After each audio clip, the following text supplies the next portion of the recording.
Peace. Welcome to the main attraction on a midweek live stream in the Fashion Bunker. Hi, everybody. Hi, Val. Mother has arrived. Grant Ramirez, Findlay Evans, Robbie Lorraine, Nicole Pancakes. Oh my God. Nicole, I'm so glad you're with us. Yes, Quinn Nicole made it back.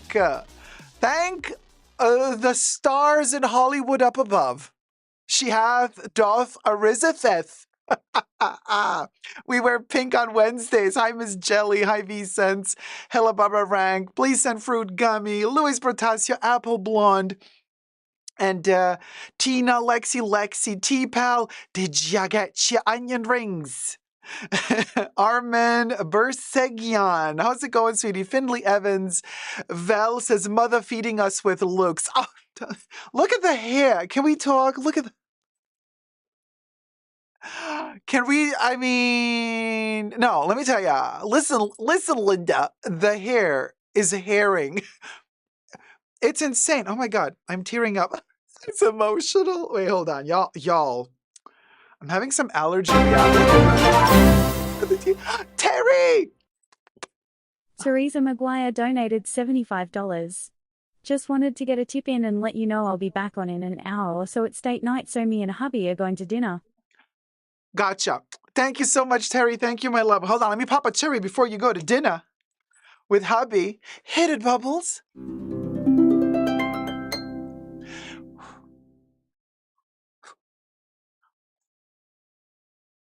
Bubbles? Nothing? Bubbles? Where the confetti?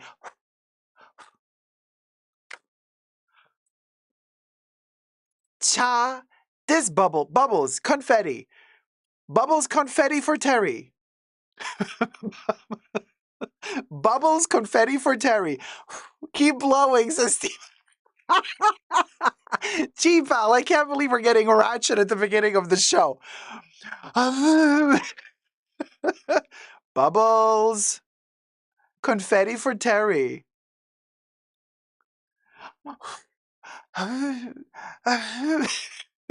Well, Terry, what can I say? We'll try to fix this. It's up to OBS. It's doing something. I don't know. What's it doing? You're going to run out of breath. I know, Terry. I'm trying to figure out. Wait, why doesn't OBS want to do the bubble?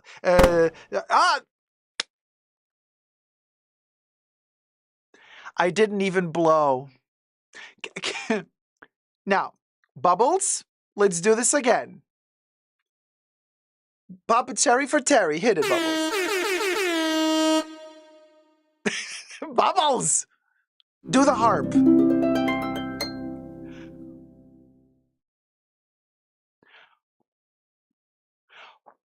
Okay, I give up. It's broken, you guys. Terry, we popped a cherry randomly. Hi, Kev. Hi, Miss Jelly, Crazy Cat Lady Joe. Have a wonderful dinner with hubby. See you later when you're back.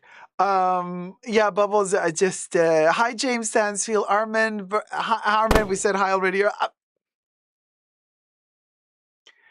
Well, there you go. We just popped a cherry randomly. That's what happens, you know. Bubbles is thinking, oh, Dacob, you just had your birthday. Like, Bubbles is on vacay, completely on vacay, completely. So it's like, I'm like, well, we'll go. I don't know. Anyway, hi, PT. Hi, Steph. Yes, see you after a while, sweetie.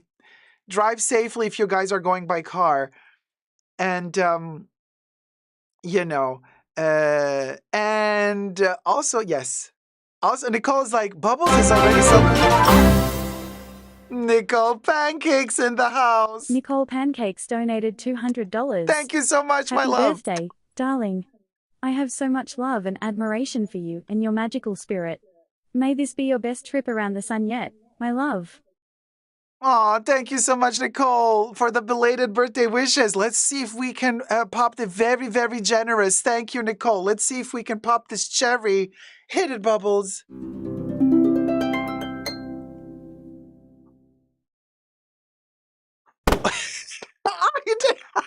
We did it, Joe. We did it, Joe. We did it, Joe. We did it, Joe.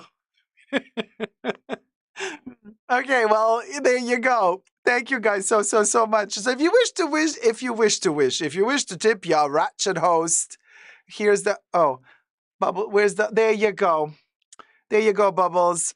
Okay, I'm always thinning the H frisbee as a tambourine. Yeah, no, it's the frizz. It's actually, Nicole. It's a doggy. It's a dog frisbee.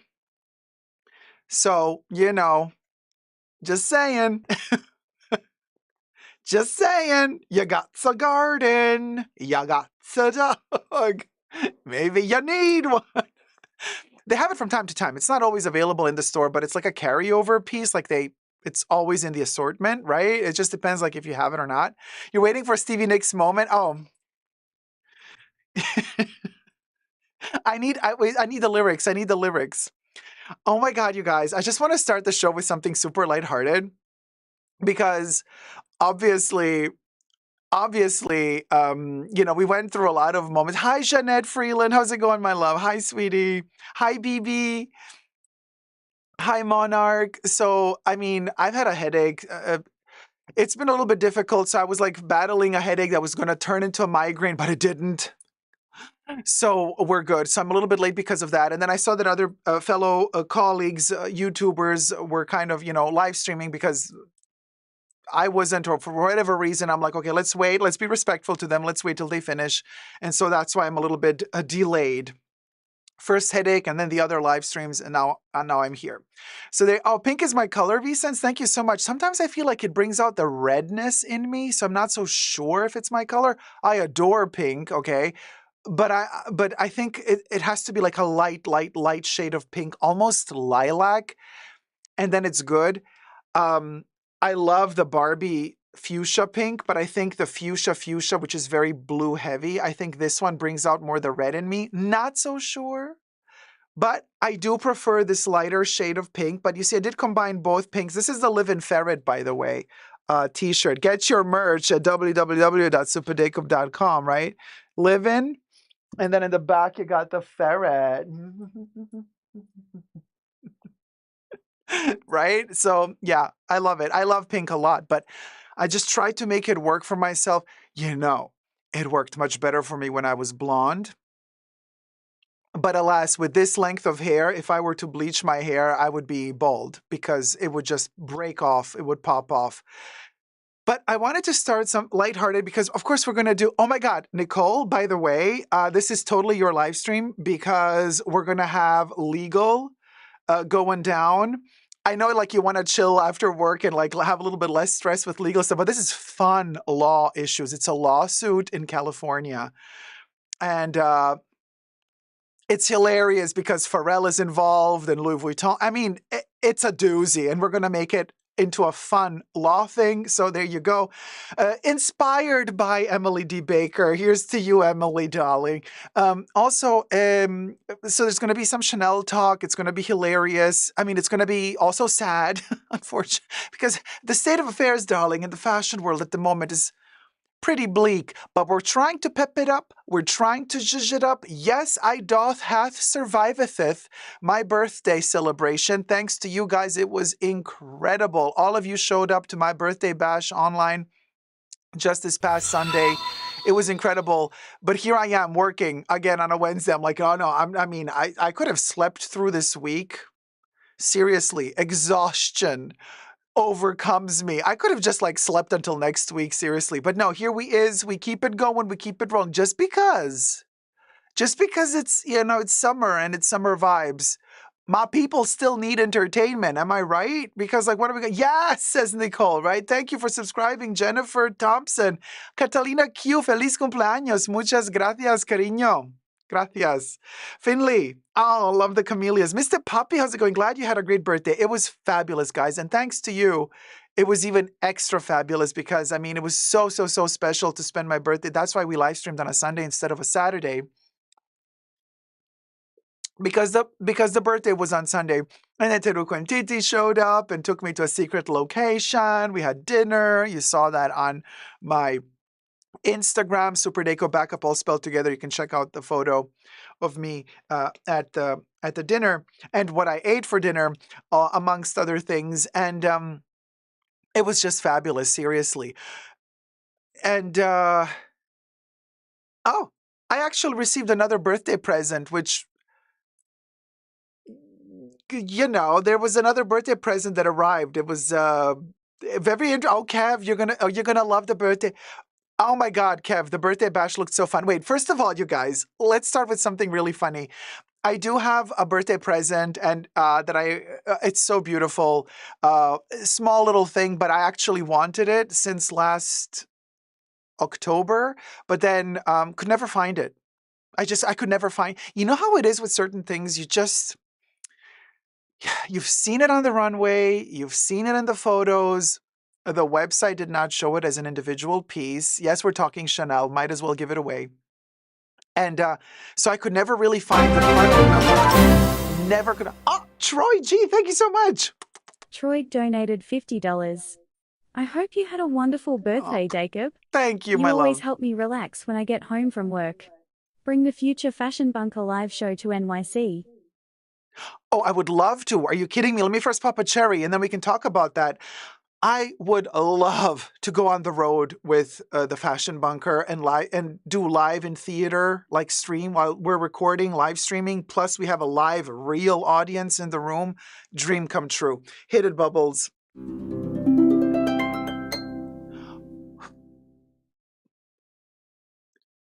Confetti?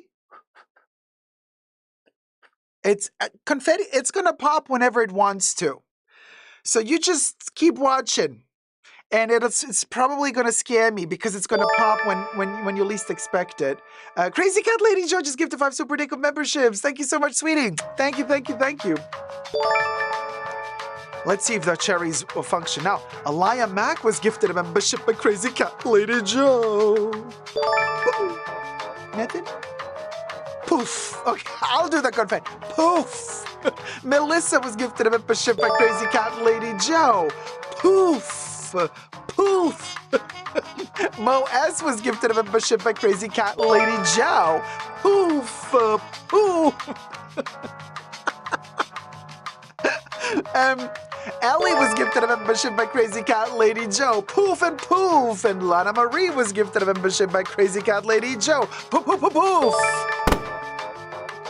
Thanks, Bubbles. Nicole Pancakes just gifted 5 Super Dacob memberships. Thank you so much, Nicole. Nat was gifted a membership by Nicole Pancakes. Yes, we're working. Fabulous. In the Stars was gifted a membership by Nicole Pancakes. Steven was gifted a membership by Nicole Pancakes. Don Donuts was gifted a membership by Nicole Pancakes. Wait, let me scroll up. I think I missed one. And Elise was gifted a membership by Nicole Pancakes. Yes, Troy G just gifted 5 Super Dacob memberships. Shikma Bonfield was gifted a membership by Troy G. Thank you, Troy G, so much. Bam. Angela Y was gifted a membership by Troy G. Poof. Poof. Poof. Joanna Sabobo was gifted a membership by Troy G. SY was gifted a membership by Troy G. Poof. Nothing. Oh, I have to wait until it finishes? Poof.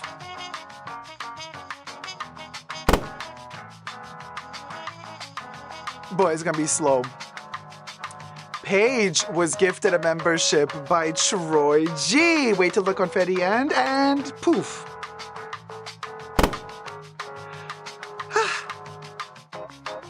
We did it, Joe.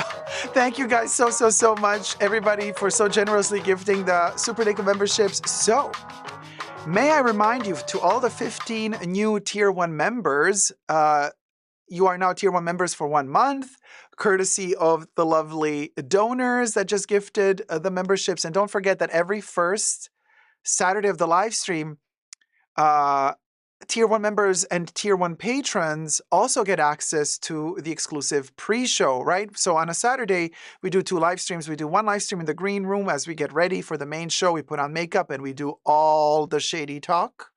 What happens in the pre-show stays in the pre-show, and then we have the main show right after that, accessible to everybody.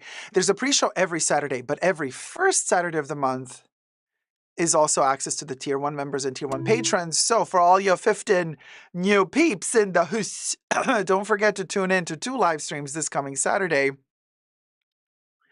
And hold on, you guys. I'm just checking something. Can I? Yeah. There you go. The confetti. Very Joe Biden of Bubble says MMM. Yes. I have seen the debate. I have seen I know we're not going to make this political, but it was funny. I'm sorry, but I'm not going to take this seriously. I refuse to take it seriously. I just... Ring, ring, ring, ring, ring, ring. Hello? Joe? We did it, Joe. Yes, we popped a cherry. You're watching? Uh-huh. You want to say something about the debate? Yeah. What do you want to say? What do you want to say about the debate? What do you want to say about the debate? The debate. Hello? Hel- Is somebody there? You're snoring. He fell asleep. Why did you call me if you fell asleep? I'm hanging up on you, Joe. Call me when you wake up. Jeez, Louise. Ring, ring, ring, ring. Oh, ring. Okay. Hello? Donnie? Hi, Donnie. Yeah, Joe just called it. Now you're Hi, Donnie, what's that sound I hear in the background? The showers? The communal showers? In the slum? Uh-huh. Oh, you're there visiting? You're sweet? Don't let the soap fall. Oh, you already let it fall? Oh, you did you? Well, who picked it up for you? Hello? Hello? Oh, God. Okay. Well, they either fall asleep on me or the guard comes and takes the phone away. I don't know what to tell you. Either way, you can't get a conversation out of either one of the two.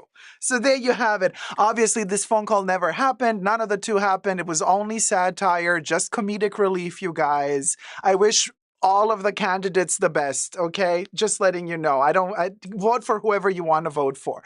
We're going to keep it fun and entertaining here, okay? Deep on a Budget says, please, handsome, I can't take these calls. I'm going to die of laughter. Hypothetically speaking, of course, you understand.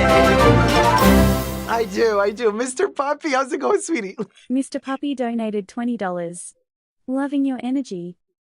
Thank you so much, sweetie. Mr. Puppy. Oh, Dawn Donuts, thank you so much. Dawn Donuts donated $20.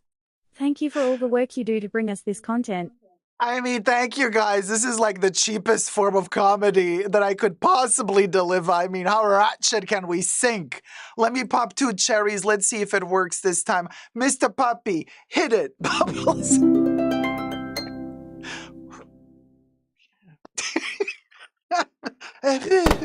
Oh, okay, we did it, Joe. All right. And now we're gonna Donnie like to realize that Danny likes peace, so he dropped on purpose. I read it. Don't hate it. Okay, don't shoot the messenger. Let me pop a second cherry for Don Donuts. Hit it, Bubbles.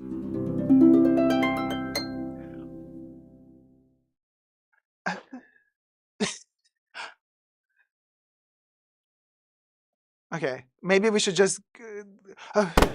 okay. because this is starting to annoy me with the confetti. Now, if it's not going to work, let's just call it. We're going to keep popping cherries without confetti. That's fine with me, but I don't want to keep. I need a yes or no from Bubbles. Is it going to work or not? If it's going to be lagging like this, then we're going to find. I'll invent something else. No, not gonna. Okay. So so this is highbrow comedy, doll. I mean, you guys, please, how can we take this seriously anymore? Our lives are in jeopardy.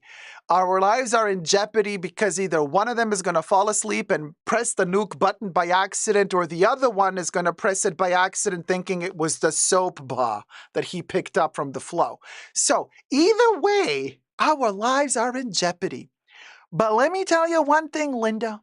Listen, Linda, even more so, we are in jeopardy because finally the scientists have arrived to the conclusion as to why we are having climate change.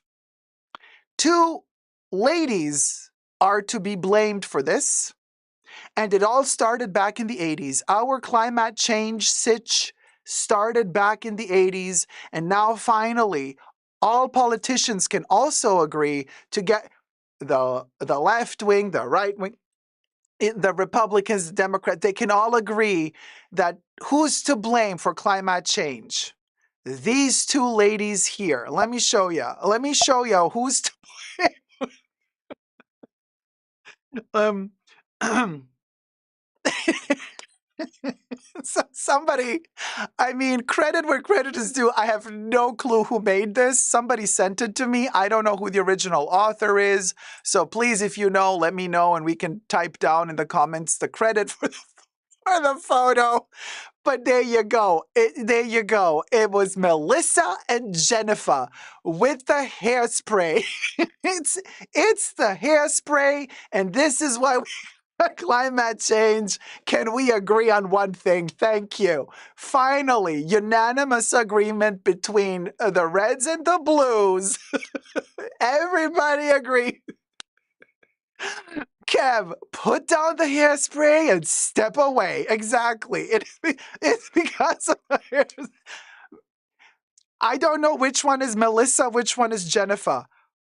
You choose, but they look guilty to me. They look mighty guilty to me. T-Pal says even Trixie Mattel doesn't use that much Aquanet.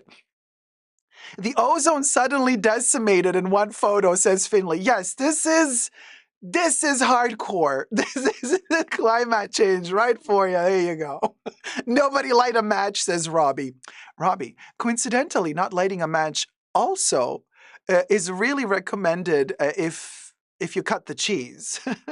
So there's two instances in which we should be not lighting a match. Right after cutting the cheese and after using 50 bottles, 50 cans of hairspray for one hairdo. So just saying. Oh yes, Don Donuts, Aquanet will immobilize a spider in seconds. I would not recommend torturing a poor spider though. But so I've been told. Nancy says, I mean, I used about a can of Aquanet a week. Nancy, you should join Melissa and Jennifer in this conversation. You should be sitting with them at the table. Pally Hesta says Vivienne Westwood became famous because of them, because Vivienne Westwood became a climate activist and she didn't even know that she became a climate activist because of Melissa and Jennifer. Oh, ring, ring, ring. Oh my God, I'm on a roll today. Hello? You guys, all I hear is what's going on? Who is it? Oh, Melissa? Honey, you're still spraying the hairspray. I can hardly hear what you're saying. All I hear is the hairspray. You're not going to put down the can? Oh, it's a statement? Oh, you're still using the can because you want to prove to the world that climate change doesn't really exist. Wow, I mean, wow, what a rebel. What a rebel. What a way to celebrate 4th of July. Melissa, this is your independence. Well, your can's independence. Uh-huh. Oh, you're together with Jennifer? Well, Jennifer wants to say hi. Hi, Jennifer. Yes, you're both using a can each for 4th of July. And then you're gonna light a match. Oh, that's gonna be your firework? I mean, you're not gonna have any hair left if you are you gonna do it anyway? You're gonna light the you're gonna light the hair? Yeah, just be careful. I mean, have a fire extinguisher next to you. So I don't know. Just to, pyrotechnics, profesh. Oh yes, honey, that is so 80s of you. Polyester shoulder pads, hair, and the 4th of July. That's all we needed to know. Well, happy 4th of July to you too. Love you loads. Melissa and goodbye. Cha cha cha cha cha. Well, there you go. Melissa and Jennifer single-handedly lighting up the 4th of July. Well, what do you know? Not only is it a climate situation, it's also 4th of July sitch. Huh. Enjoy that. So anyway, this phone call also obviously never happened. It was just comedic relief, you guys. My 5-cent comedy relief for you, because we've had a heck of a doozy of a week, didn't we? So there you go. I hope you had fun with this comedic moment. Now let's talk about the sadness. No, I'm kidding. We're not going into the sad stuff yet. Cheers, sweetie. Oh, hi, Rachel. I just saw you in Rich's live, and now you're here. Rachel is like hopping from live stream to live stream. Do you guys remember that song From Disco to Disco? Was it wait a minute, was it a late 90s song, or was it an early 2000s song? It went something like From Disco to Disco, pa pa pa pa pa. Penny Lane says he's totally ignoring you. Bubbles? Who's totally ignoring who? Happy third, Jeanette. What? Works just who's ignoring who? Is Bubbles ignoring me, or am I ignoring someone? Happy 4th of July. Enjoy your democracy while you can, Deborah. Oh my God. By the way, it was a 90s song From Disco to Disco. Yeah, that's the. Hi, Linda. Happy 4th, Dacob, everyone. Cheers, sweetie. I landed in Chicago in time for the bunker. Way to go, Rage. Jeanette says, thanks, Julia celebrated Canada's birthday on the 1st of July. Oh, happy Canada birthday. Wait, what did I want to say? I was talking about something I wanted to share with you. Um, oh darn, what was it? I lost my train of thought. It was something I wanted to say about the. Oh well, thumb up the live stream. I always keep forgetting. We reached 10,000 subscribers on essentially Dacob, my perfume channel. That is amazing. Thank you so much. On my birthday of all dates possible, such a miracle, really. Seriously, we got 300 people watching. We only got 106 likes. Thumb up the live stream. And don't forget, if you're part of the rewatch crew later on, to kind of help out the Fashion Bunker by commenting timestamp of when a new topic begins and the title of the topic, that helps me generate the chapters later on for you guys for your viewing pleasure. Because, and I repeat, we had this situation last week. I also told you I was really shocked and pleasantly surprised that a lot of you love to watch the reruns of the live streams. In fact, some of the live streams have reached tens of thousands of views later on because you just like to press play and you get like a 3-hour Dacob blabber moment, and you just, run your errands, do what you got to do when you're at home. And I'm just like talking. There you go. So I'm really, really glad that it's entertaining for you guys. And so I know that for that occasion, it helps quite a few people out to have the chapters, because then you can skip directly to a topic if the topic is interesting to you. What did I want to say earlier? I'm still trying to remember. Don Donut says, love to have the live streams going in the background while I'm at work and I'm working. I seem to catch things that I don't catch during the lives. It works for me. Thank you so much. No, it's really good to know. It means we're doing something right. You know what I'm saying?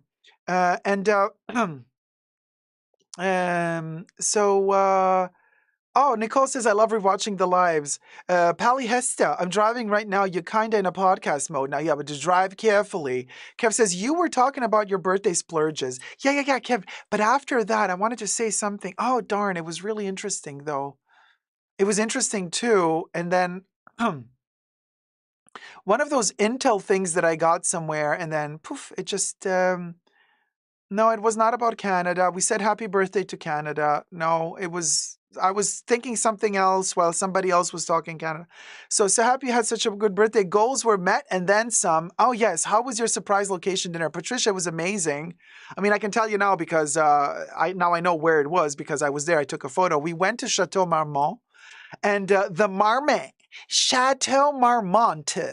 I was hoping to see Grace Jones, but no, because that my dream would be to see Grace Jones or Virginie Vian, because I was told just a day earlier that she might be in LA at the moment because when she left Chanel, apparently her son lives in Los Angeles. He studies here, So I'm like, maybe Virginia, uh, you know, maybe she will go to Chateau Marmont, but no, no, no, none of that.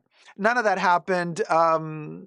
I was hoping, I was like, if I see her at the chateau, I'm gonna come close. I was like, hey, Virginie, by the way, what happened, girl? But no, no, I did not see Virginia. So there you go.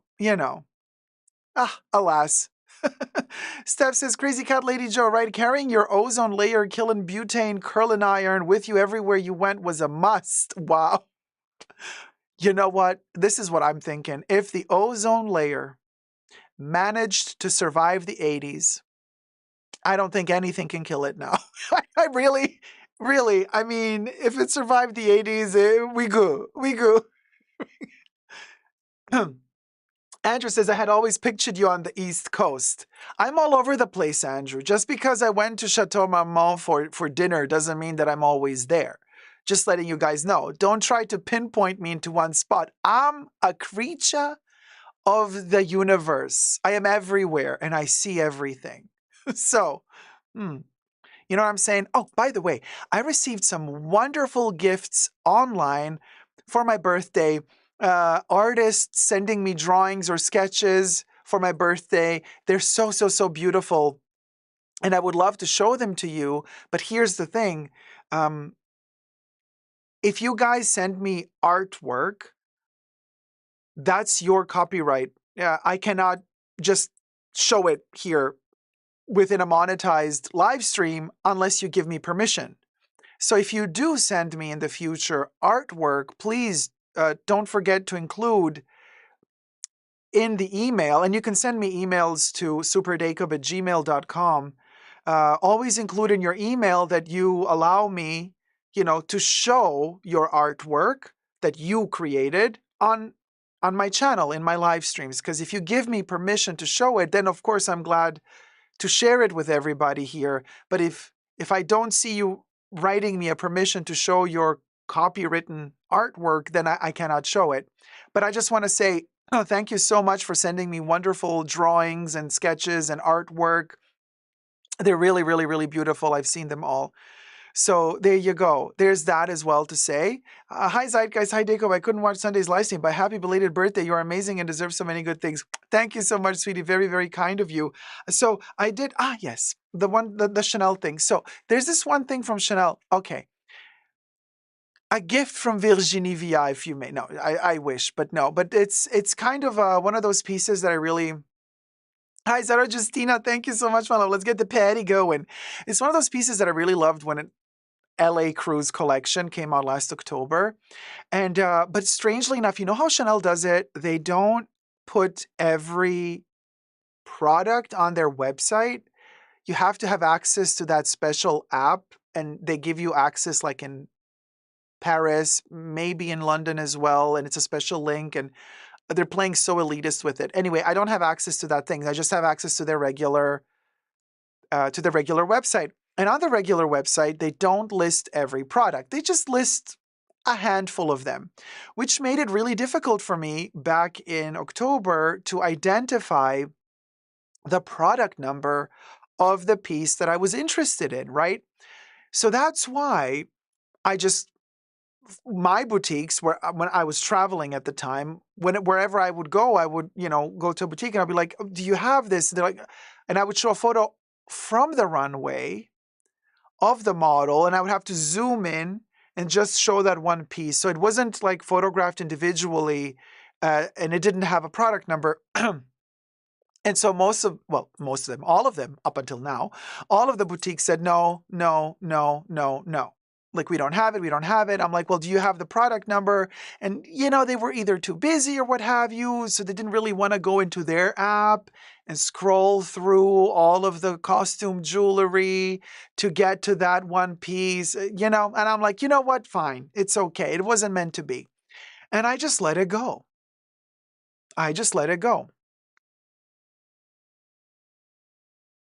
We can record this, Bubbles. Thank you. Jeez. I'm talking about it since like 5 minutes.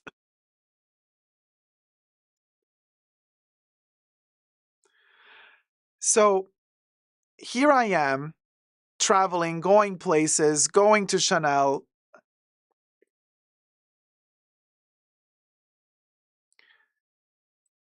So here I am, traveling to places, going to Chanel. I never find the piece that I'm looking for because the website, the Chanel website didn't show that individual piece, nor did it show its product number. And so finally, after like 6-7 months, you just give up because actually Chanel releases something new every, couple of weeks now? I mean, with their 10 collections a year now, it's almost like every month they have a new launch, a new release. Matter of fact, the collection that I'm talking about right now, right, the LA Cruise collection, which literally just hit stores a couple of months ago. We're talking October of 2023, October/November 2023. Can you believe? Okay, now it's beginning of July 2024. That collection is already gone from their website. Like, you cannot see one single piece of that collection on their website. Like, because they always have this kind of weird internal rule that they only showcase like the last 4 collections or 3 on their website. And then whatever is older than that is taken off the website. So even though the Los Angeles Cruise collection isn't even like barely half a year old, it's like it never existed.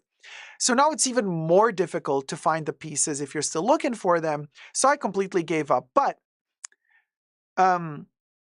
randomly, I enter a smaller Chanel boutique, which is like inside of a bigger shopping area. And I enter and I'm like, Patricia says in the chat, that kills me too fast. LA was special. It was really special. And especially now that we know that Virginie Viard is gone from Chanel, it's kind of like you want to kind of hold on. I know that there's still a couple of collections coming out from her. So there's still an opportunity to buy something. If you love what she used to do at Chanel, there are still opportunities out there for a couple of seasons to come until it's all over. But still, the LA Cruise collection was really fun to me. I loved the colors and I love the Barbie vibes altogether. So there's this little tiny thing that I really wanted. Like I said, no product number, couldn't find it anywhere, blah, blah, blah. So finally, I gave up. Okay. Until, of course, classic, very Buddhist kind of, right? They always teach in Buddhism, like, just let go, learn to let go, Linda, learn to let go. So we let go. And the second we let go and completely forgot about it, because the Métier d'Art Manchester collection kicked in, that's when this piece just came to me. It was just like I entered randomly this tiny little kind of like a shop in shop, Hermes, Chanel, and it's like laying there. And I'm like, oh my God. Okay. So there you go. That's my present. Virginie, thank you so much. So just a little random moment here I have because, subscribe to my channel while you're at it. Thumb up the video. All the good stuff. Push the join button next to the subscription button. Become a member today. Gain access to extra perks. You can also join me on Patreon. Super Dacob spelled together there as well for extra perks. Thank you to my members and patrons who have already pledged. This video is being filmed live in front of a live virtual audience. I live stream several times a week. Come join the fun. Come join the chats. And everything I say in this video is for entertainment purposes only, not rooted in truths or facts. Everything's a legend, just my opinion. Now, since there's a little bit of teal, green, aquamarine vibes going on here, and I'm using a green screen, when I lift the piece, it's going to be transparent. So I already unboxed it so that I could take photos for you so that I can show it to you properly with the close-ups. So this is the box it came in, and I wrapped it up again after I opened it. So what is this? Fingerprint magnet. And really, really cute. I'm not going to keep it in the box because, well, the pouches inside the boxes, they always have that rubbery vibe, and that kind of falls apart after a few years, and it can stain your costume jewelry. So really, these are nothing. I actually take the internal pouches out and I just leave the boxes, but I'm going to leave this one wrapped up just like this, even though it's empty. Why is it empty? Because I took out the gorgeous pièce de résistance, which I'm going to show to you right now.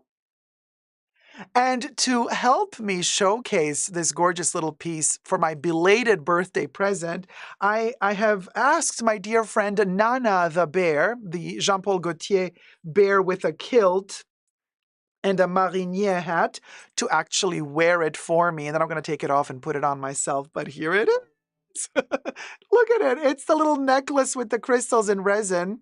You can see the green screen, but the cool thing is you can twist it, and we got that in the back. Now, hard to see, so blend it in, Bubbles, blend it in. So this is the one side. So let me take it off of Nana. There you go. Thank you, Nana. You're very cute. This is Nana the bear, the little Gaultier. You see, she's fully dressed in Gaultier. So adorable. One of the mascots of Gaultier. So this is the necklace. And the cool thing is that, you see, it has this elongation here. So you can choose how tight you want it to be. Now, what you don't see is that each one of these tiny little golden links, really gorgeous, have etched in the same design pattern and ornaments like the chain of the 255 bag.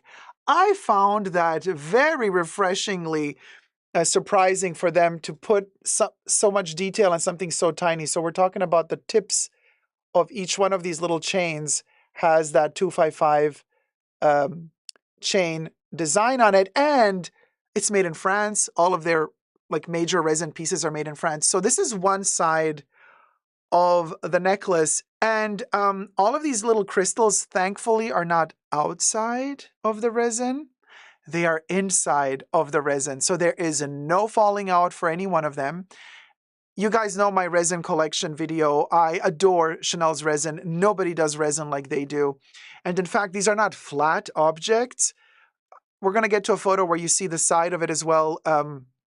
Each one of the details inside of the resin is elevated. So it's a separate layer that they have to implement and add on top of each other as they're building up the look, the total look, and then they cover it up with the top coat of resin, and they have to polish it by hand to make it transparent. I mean, it's a lot. It really is a lot of work. People usually think, oh, yeah, plastic, whatever. Not with Chanel resin. Let me show you the flip side of the necklace.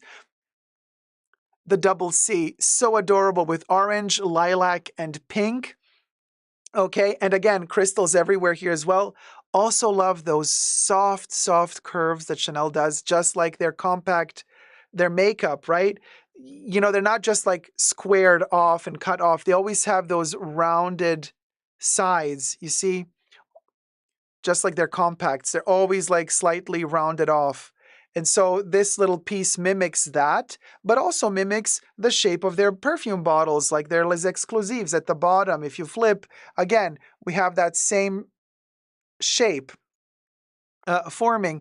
So even this double C is elevated while the crystals are embedded inside of the white resin at the bottom. And another great thing is this one doesn't flip left and right. You decide which side you want it to hang on, and it stays because you can see how it's attached to the chain.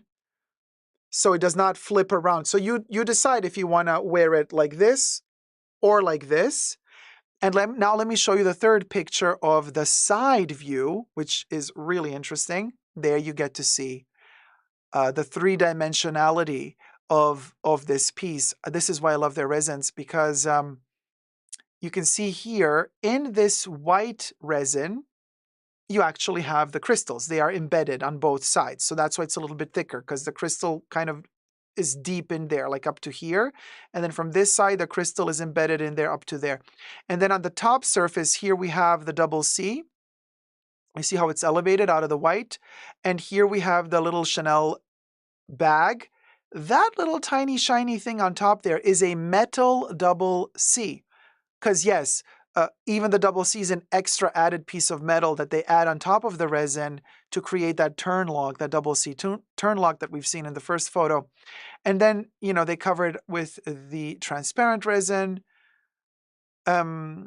They polish it off. It becomes completely transparent. And then you get this gorgeous little piece that looks like a piece of candy. I love their resins. Their resins are just pure candy. And it's very rare for them to do these color combos. So let me go back to the first one again so we get to see there you go. So each one of these colors had to be applied individually to create the different textures of colors. And then that little double C on top is a metal, golden metal double C that's added as an extra layer on top. And then we've covered it with the resin and then polished it. Love it. Okay, so this necklace did not hit the Chanel website. So I could not find the product number. So, you know, it was really, really difficult to do. So it's about being lucky. And I got lucky now after half a year. It was still in one Chanel boutique randomly, just laying around in one of their display cases. And so we'll go. So, yeah. So let's put it on. Let's wear it for the remainder of this show, I want to say. You know. Kev says, and that one double flap, that's one double flap that will not peel or crack. Exactly. Can you imagine? So I just put it now on the tightest link, the shortest link. So it can be much longer than this, but this is kind of, there you go. So cute, very simple, nothing over the top special, but it is kind of special because it's whimsical pop cultural moment from Virginie. It's not like she did often these pop things, 80s vibes. You know, it was a one and done deal.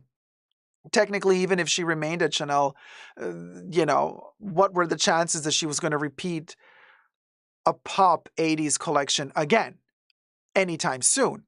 I don't think so. Oh, by the way, I prepared also to show you from the same collection. I got this last year, but I just wanted to share with you again, to showcase again a little cabriolet pin from the same collection, also in this gorgeous Barbie pink. And again, we have all of these different textures and layers of resin in there. But if you want to see all the details of this, also made in France, because like I said, these resins are always made in France. If you want to see details of this one, you know, go check out my entire resin Chanel pin collection / brooch collection. It's a really, really fun video where you get to see all these intricate details and close-up photos of how the details work for every one of these pieces. It's a lot of, I mean, I'm such a geek for resin in general, also plexiglass. But when it comes to these handmade resins, they really push my buttons in the right way. I don't know what it is about them. For me, they're like treasures, you know, like shiny little objects that I don't know why. Maybe the kid in me, these are like toys for grown-ups. Somehow it just makes me, you know, covet them like as if they were true jewels. So yeah, there you go. So just wanted to share that with you. So thank you so much for the belated birthday, Prezi. And we'll go. Never give up on love. Thumb up this video and subscribe. Bye. So, yeah, blue banisters, you gotta, how do you protect the parts of metal costume jewelry from tarnishing? Really difficult. Do not make them wet, ever. Never put on costume jewelry first and then perfume. Actually, first put on perfume if you have to. You have to figure out where are you gonna wear costume jewelry. Are you gonna wear it in this area, like I am now? Then no spraying perfume in this area. So if you're gonna wear a costume jewelry necklace here, okay, then your perfume only here, not nowhere close there. And then you spray the perfume on, you let it dry 5 minutes, then you put on your costume jewelry, and that's that. You do not reapply perfume after that. How do you store it? You store it with desiccants. That's how I do it. I wrap it around in white tissue paper. If you can get acid-free tissue paper, that's fine. I just use the Chanel tissue paper they give me, which is not acid-free, but it worked for me thus far. I do not keep their costume jewelry in the pouches that they give me because those are full of glue and chemicals, and the soft makers start melting with time, and they can stick especially to white particles like their glass pearls. They can stain the glass pearls completely, and you cannot get that black color off those white pearls again, or they can turn yellow. So for the metal, it depends which metal it is. If it's gold plated, gold toned, is it brass underneath, is it palladium? Everything tarnishes. There's no stopping the process of age, okay? Forget it. It ain't gonna happen. So it's all about learning to live with it. As it ages, you accept it and you embrace it. Now, there are options. With the Gousson's costume jewelry that I have, which is brass, and then it's gold plated, they do start showing spots at a certain point. You can replate them. You can actually take them to Gousson's and they will replate them.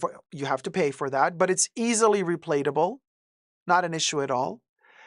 So there's that. And we've been talking in one of my pre-shows a few weeks ago about certain, like, that you could order products like tissues or cloths that you can use to polish costume jewelry, metal, to take away the stains. But again, I don't want to recommend anything to you, because then if you get it and for your particular piece of costume jewelry doesn't work well, or it makes it tarnish even more, then you're going to say it was my fault. So I'm not going to give you any tips on that, but keep it dry. Don't put any perfumes or oils on it. Okay, don't leave it in the sun. Do not expose it to high heat. And try to wrap it in like tissue paper, non-colored tissue paper, white would be best, with desiccants. That's as much as I do to protect my Chanel metal costume jewelry. That's as much as I can do.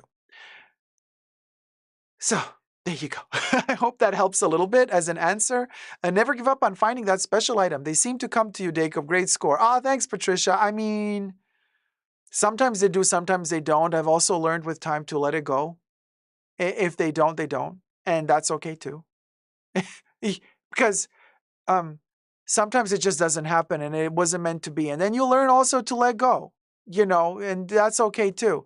Blue Bannisters, thank you, Dacob. That's super informative. Thank you so much. Thanks, RN. Fantastic advice. Thank you, sweetie. Hiromi says, hi, Dacob. Today's my lucky day to see you in live stream.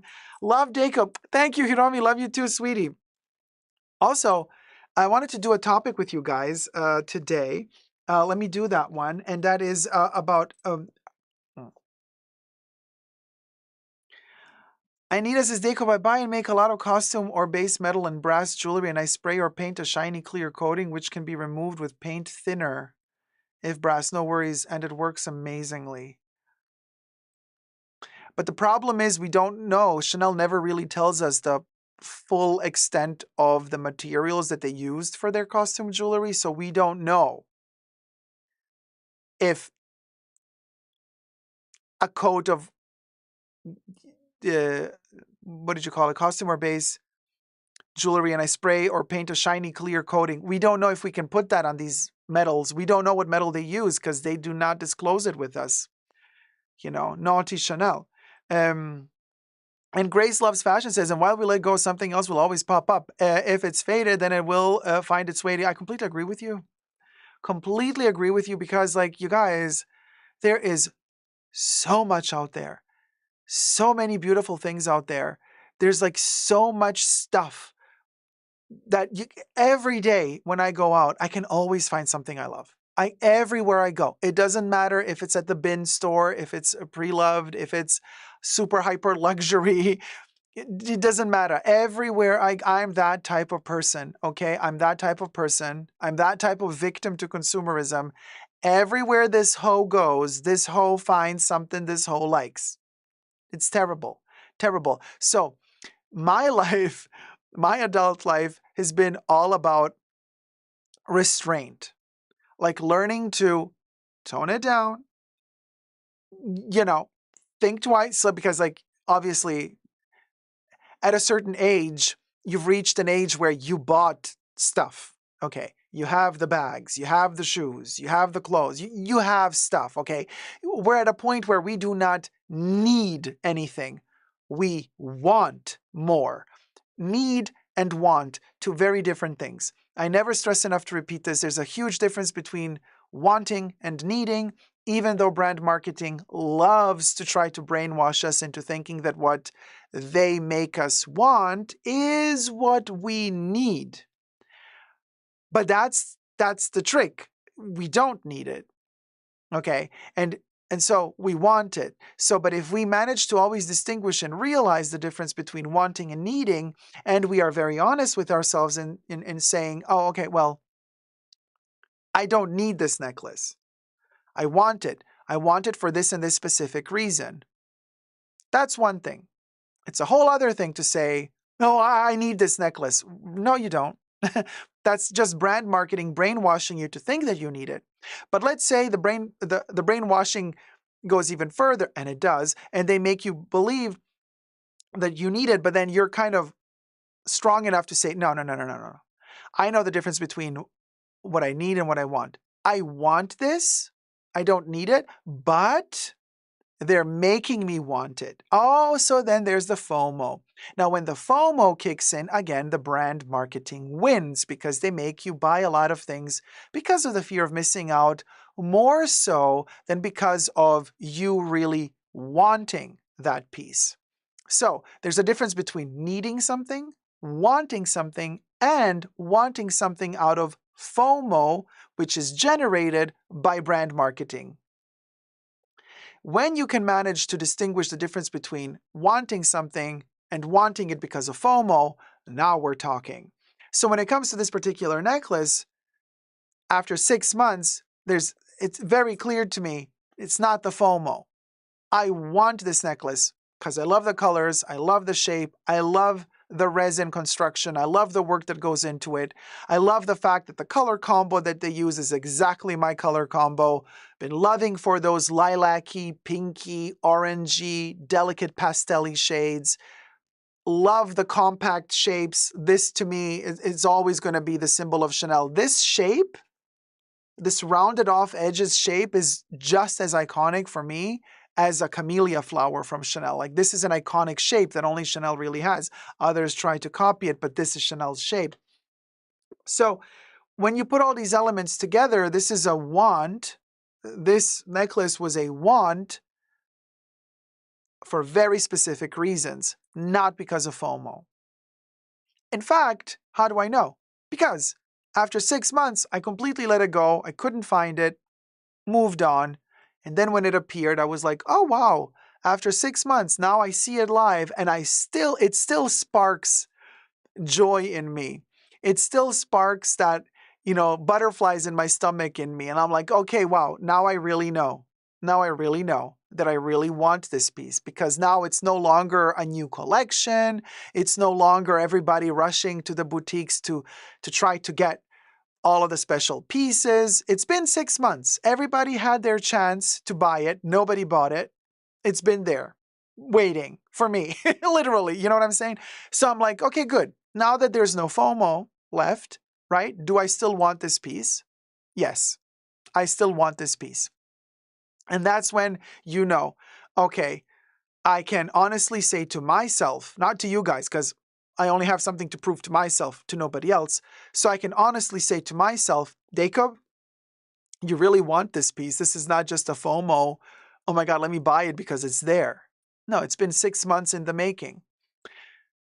So yeah, Graceless Fashion says jewelry becomes dull due to oxidation from your own body oils, so cleaning it with a soft cloth like pure cotton after each wear. This was the advice I got from Swarovski people. Well, Grace, this is also something I do. I never wear costume jewelry on my skin. Depending.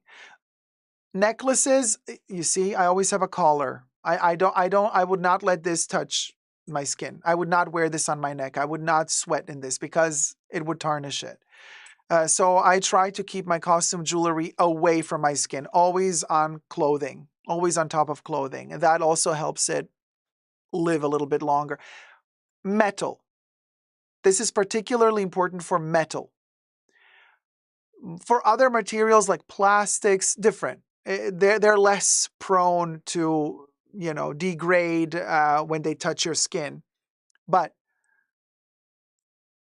brass, palladium, all those metal alloy mixes and combos, they can turn green when you sweat in them, and your essential oils from your body also kind of get in touch with them. So that's something where I also say try to avoid putting them directly on your skin unless it's a certain form of stainless steel, in which case it doesn't really oxidize that quickly. I have a couple of Chanel bracelets that are made in a very particular type of metal. Again, Chanel does not say which metal, but they never oxidized on me.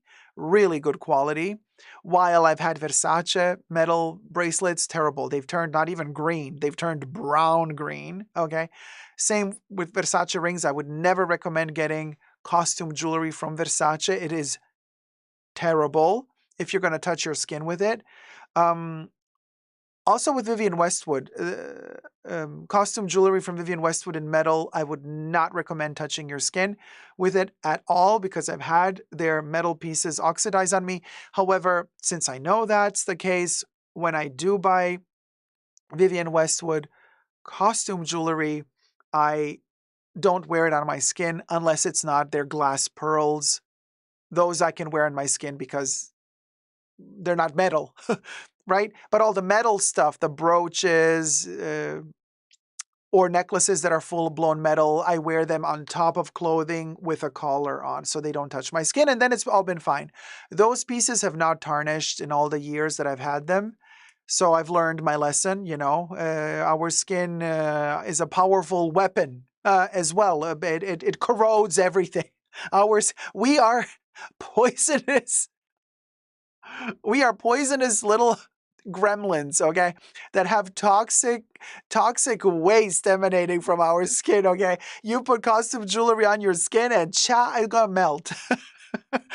It's like, you know what I'm saying? We got 350 watching, 175 likes. Come on, you guys. Let's get at least to 200 likes. And this is a great segue into the next topic. And the topic that I want to talk to you about is, and this is what I've been trying to ask you earlier, has anybody already tried this no spend challenge? And I have some tips on this as well. Yeah, like the xenomorphs. The xenomorphs from H.R. Giger and Alien, JJ. Yeah. All right, let's film it. Hi, everybody. Dacob here. Welcome back to the Fashion Bunker. Have you ever tried the no spend challenge yet? Well, it's kind of a viral sensation all over the internet or the interwebs. Let's talk about it. So it's all about like not spending. And it's all about rewarding yourself when you do not spend. And how long can you manage to not spend? Now, me being a total victim to consumer society, it's really hard to not spend. But I have had a moment, an epiphany, back in 2017. Yes, my channel exists on YouTube since 2014. And I tried this thing back in 2017. I said, I'm going to spend an entire year without buying anything new. An entire year.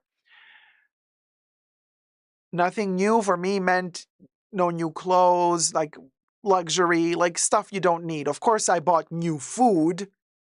I kept buying food, and I limited buying new stuff to underwear, okay, and towels in case I needed those, right? If in case I needed to exchange my undies and socks, that yes. That was the exception. But other than that, I spent an entire year not buying anything new. I would buy pre-loved, however. It was a year of kind of sustainability for me. And I tried, but my channel was very tiny back then, so it's not like I had a huge reach. It was an interesting experiment to share with you guys and with the viewers that I had back in 2017. But it wasn't really popular to not buy stuff back then, so nobody really cared. I remember Rich Lux back in the day made fun of me and started saying, oh, Dacob isn't buying any new Chanel stuff. Oh, what? He's poor now. So there was like a lot of this kind of people throwing shade at me. So I was like, oh, well. Well, I guess I was ahead of my times because that was many years ago. Many years after that, Greta Thunberg comes to the stage and her whole generation becomes much more aware of spending and climate revolution kicks in and sustainability. So people are, the young kids of today are kind of not really into buying a lot of new products. People are very much so into buying pre-loved, reasonable spending, buy less, choose well, make it last, as Vivienne Westwood would always say, may she rest in peace. Very, very fascinating. So today there's this new trend called, it's called No Spend Challenge to help save your money. Now, many news anchors or news outlets are reporting about it. Here's ABC7 News reporting saying,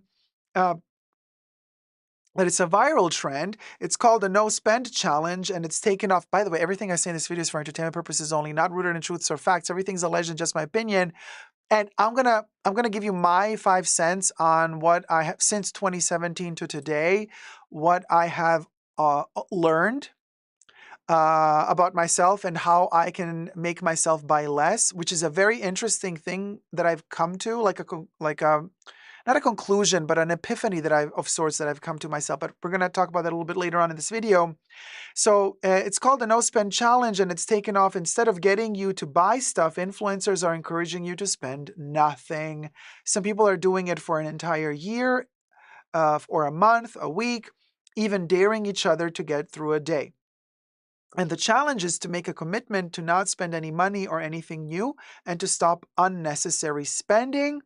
A growing number of participants are sharing how they set their own rules. And so at this point, it became clear to me that this trend doesn't really have rules. You kind of do whatever works best for you. What I did find interesting is that one example was that people would have like a calendar and a daily calendar, like one of those calendars that just has like little squares per number, right? We're not talking like calendar type of notebook where every page is a day and then you got to write dear diary, like a diary from, no, we're talking, you have your little page, your little leaflet with the full month of every day, right? And so basically you kind of reward yourself like with a stamp or with like a sticker or something. Well, sticker is again bad for sustainability, right? So let's just say they mark with a marker green the full day if they bought nothing that day, and they mark it red if they bought something that day. And we're not talking about marking in red if you have to pay your rent, if you have to pay your insurance, if you have to buy food. No, we're talking you mark it red if you end up buying a new pair of shoes, if you end up buying a new video game, a new toy, a new sweater, a new bracelet, a ring, a new car, you know what I mean? Even though you don't need one. So, and then they basically calculate how many of those in a month they got in green as opposed to red. And then the friends share all the, results of the past month, and they see like who won the best, who managed to spend less amount of money than the others. And this is all good and fine. And yeah, Corey Emerson says, yep, positive reinforcement. That's all good and fine. But let's be honest here. And this is the 5 cents that I want to add to this conversation. MMM is asking me, Dacob, did you really not buy any new perfumes for a whole year? No new perfumes. I was only allowed to buy them pre-loved. Yes, I managed to spend an entire year without buying a new perfume. And I only bought a few pre-loved that year. And it was very, very thought through, the choices, everything. It was a wonderful experiment, okay? It was difficult and exhausting too, but it was wonderful. So anyway, here we are. This is what I've learned. Okay, follow me here, you guys. for me, now, we have to be very honest with ourselves here, okay? So you don't have to be honest with me in the chats, but please be honest to yourselves while you're thinking about what I'm saying now, okay? Here goes. When we purchase, and we live in an extremely consumer-oriented society, so be honest to yourselves. How many of you have bought stuff, whether it be clothing or accessories, and then you come home, you've scratched that itch, right, that you had to get that product, and you're so happy you got it. You come home and you're high. You get that endorphin kick, right? But then that object, it's a luxury object. It comes in a special box, in a special bag. What do? You unbox it, you look at it, you go, oh, my precious. You put it back in the box, you put it in the wardrobe, somewhere in the back of the wardrobe, and you don't even know where it is the next day. But the next day, you got that craving again, and you want to buy something, a little something, something, a little something, something to treat yourself. And then you go and you buy something else, right? And then you take it back home. You're like, oh, look at beautiful packaging. Look at the beautiful bag. They give me a little freebie with it. Then you unbox it for yourself. You're super excited and happy to see it. Then you put it back in its box. You wrap it up again. And you put it in the wardrobe and you shove it in the back of the wardrobe and you never see it again. But then let's add another element to this. So then you go the next day shopping again and you go to the stores. And how are the stores built up? Think about this, guys. We never talk about this. So I think this is a really important video. just saying. To help us spend less. You go to the stores and you see all of those objects that you start desiring and craving. You see them exhibited in a nice way, in a vitrine, in a little display case. There's room in the store to walk around. It's almost like a museum. We're talking in particular luxury stores, right? And they're all nicely placed on these little plexiglass, little cubelets. And there's a little tiny, little CJ costume jewelry here, a little wallet there. Chanel is really good at this. Hermes is as well. Louis Vuitton, they all do the same. All these luxury brands, they all play the same shtick, you guys. They got those gorgeous glass cabinets, and you look inside of them, and everything is like a treasure, and you're like, oh, you want everything. And in your mind, something begins to form, and that's the idea that if you buy one of these little items, these little gems, right? You're going to take them home, and your home is going to be like that shop, like that cute little museum vibe. Like you're going to have that beautiful little item exhibited in your home, and it's going to be so beautiful like it is in the shop. And this is where we mentally make the mistake of thinking it's going to look like that at home, because when you purchase that little item that looked so cute in the glass vitrine, surrounded by other beautiful objects, very minimally curated, you take it back home and you're like, oh, I don't have that glass vitrine. I don't really have that furniture. And also, most importantly, I don't have that space. So once you take that object home, that object that looked so precious in the Chanel boutique, you take it back home and you're like, yeah, well, let me close it back in its little box and let me put it in the closet. And that's that. And then the next day you go back to the boutique and again you see the beautiful boutique, the beautiful furniture. And again you fall for it. And again you buy an item and you think it's going to look that beautiful and curated inside of your own home. Then you come back home and no. And again it ends up in the closet and it's just ugly at a certain point because you start hoarding. Been there, done that. So guilty as charged. Until, drum roll please, I have figured something out, and I call it the healing process of a shopaholic. It's a healing process. I was talking to my friend Aish the other day, and she said, and I sent her a couple of pictures, and she said, oh my God, Dacob, it's healing to even look at this. Okay, so I figured it out, you guys. At least this works for me. How to buy less. You're going to have to sacrifice a little bit of space in your house. Kev says, that's me down to a T. I'm telling you guys, thank you, Kev, for being so honest. Be honest with yourselves. Even if you don't want to be honest with me in the comments down below, Listen to what I'm telling you. I mean well. Just be honest to yourselves, okay? So, you're going to have to sacrifice a little bit of space in your home if you can. If you can. But this really works for me. I freed up a corner, like half a wall in my one of my extra little storage rooms. And I built up, okay, a glass vitrine. It doesn't have to be a fancy schmancy one. Like literally you can go to IKEA and get one, okay? They have some beautiful ones. I prefer getting vintage used furniture if you can, but IKEA will do the trick because they have some really good ones. In fact, I did get an IKEA one, even though I never get IKEA, but this was an exception. Why? Because I wanted to heal. So I got the tall glass vitrine and I got a low one next to it. Beautiful with glass,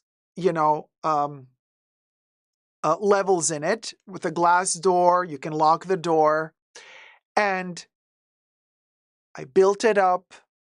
Took me a whole day to build it up. And I curated my objects that are always in a box. They're in a box, sealed off in a wardrobe. I never look at them. And I'm like, no, Dacob, you're going to take them out now. And you're going to make it very nice and clean. And you're going to position them nicely. I even purchased little plexiglass stands, okay? If I manage to, I'm going to post a link down below to Amazon because I got them off Amazon. They're really amazing. So you can also get them if you want.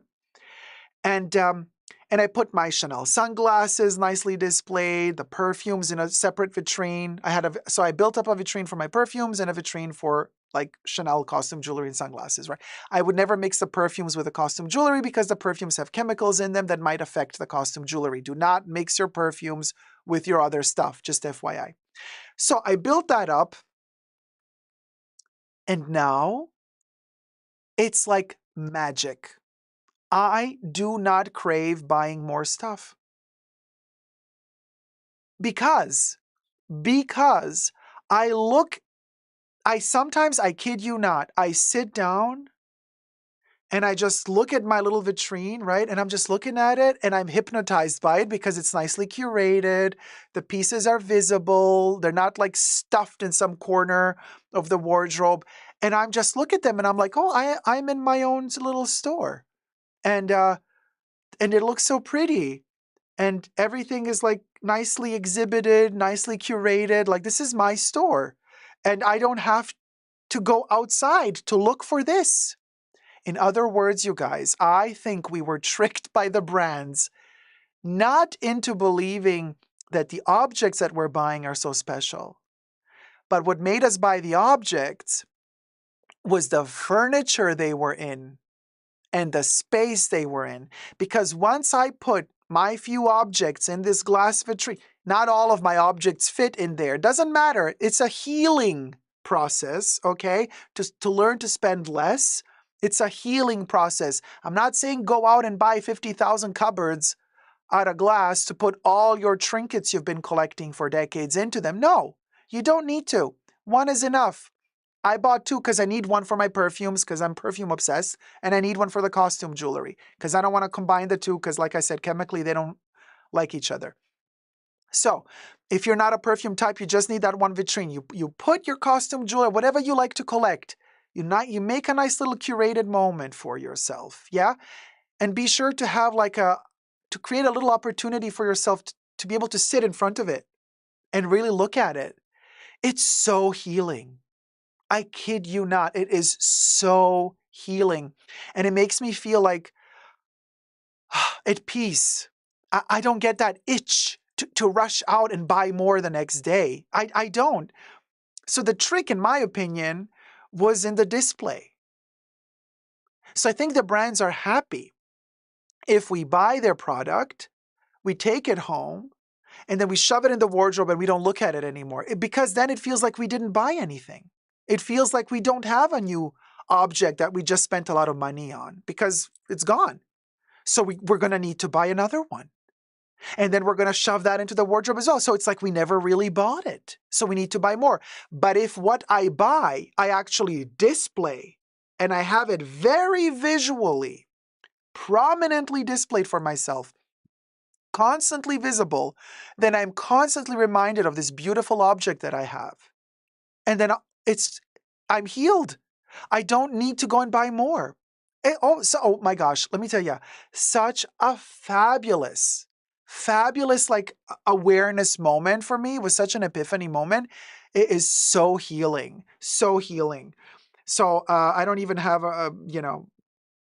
do I have a nice picture that I could share of something? Maybe I have like one moment I can share with you of how it looks like. Here I photographed one of these vitrines from the top bottom, so you can see the layers. Like this is how I displayed like my perfumes, right? Okay, so this is all obviously green screen, so you can't really see much. But look at this, and I just look at them, and I'm happy. I'm like just so happy. I'm at peace, like completely. I'm like, oh, and I don't have to dig for my perfumes through everywhere. My perfumes are all over the place because perfumes are my friends, right? I have them next to my bed. I have them in the living room. It doesn't matter. But I have perfumes everywhere. That's not the point. The point is in this little vitrine, it's my little museum and it's healing me. I look at it and I am healed. Well, not fully healed, but it helps me a lot to not feel like that urge to go out and spend more and buy more. It seriously has helped me, you guys. I don't know what else to tell you. It's been a process, you know. Uh, it's been a process. So I'm working on kind of the display situation and blah blah blah, what have you. Here's one of the steps of building up. This is not how it looks now, but this is kind of just an example. Oh gosh, it's the green screen, you guys. You can't really see, but you can see a little bit how it kind of looks when they're just like displayed. They're just looking at me, floating in midair, placed on plexiglass, stands. And I'm like, and I'm at peace. And I don't have that craving to keep buying more. So if you really do want to go on this challenge of spending less, I believe you have to make a little space free in your home where you can put one of these little vitrines in there, make them cutesy, and look at them to soothe yourself, to heal. There you go. I found the plexiglass stands also on Amazon, so I can put the link down below later when I post this video, you guys, if I can find the link again. Thank you for your time. Let me know if this was helpful to you in any way, shape, or form, or am I completely crazy here? Because, I mean, I might be.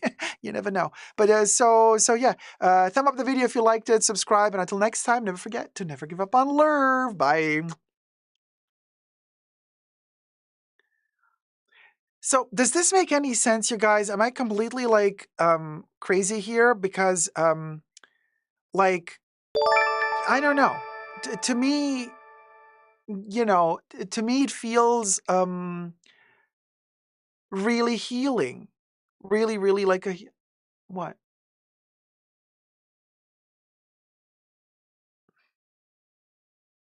Sorry guys, something. Oh, F. Del Mar sent a super chat member for 1 month, tier 1. Thank you so much, F. Del Mar. Thank you, thank you. Hi, Diamond Diva Princess. How's it going, sweetie? My walk-in closet is set up like a boutique display. And isn't it healing? Like when you come in, don't you just feel, doesn't it make you feel fulfilled? Like, you're like, oh, nice. Like I've reached my shopping heaven, Like my shopping heaven is not in the boutique where they want me to spend money, but rather my shopping heaven is at home in my own little tiny boudoir, in my own little walk-in closet, whatever you can afford to build up for yourself. It can be a tiny thing, you guys. It doesn't have to be this huge thing. Kev says, makes perfect sense. Also, I feel like I want to buy less when I use my stuff more often. Oh, same here. Same here, completely. Damadia Princess says, yes, I really love it. Yeah. JRDVD says, yes, love this topic. Know what you mean. A recovering overconsumer myself.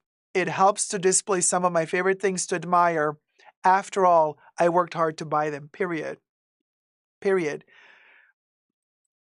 Finley says, makes perfect sense. You have figured out how to truly appreciate what you have now, so you don't want to feed that impulse of more and more. Exactly, Finley. But the trick is we have to stop shoving the new products that we bought into the closets where we don't see them.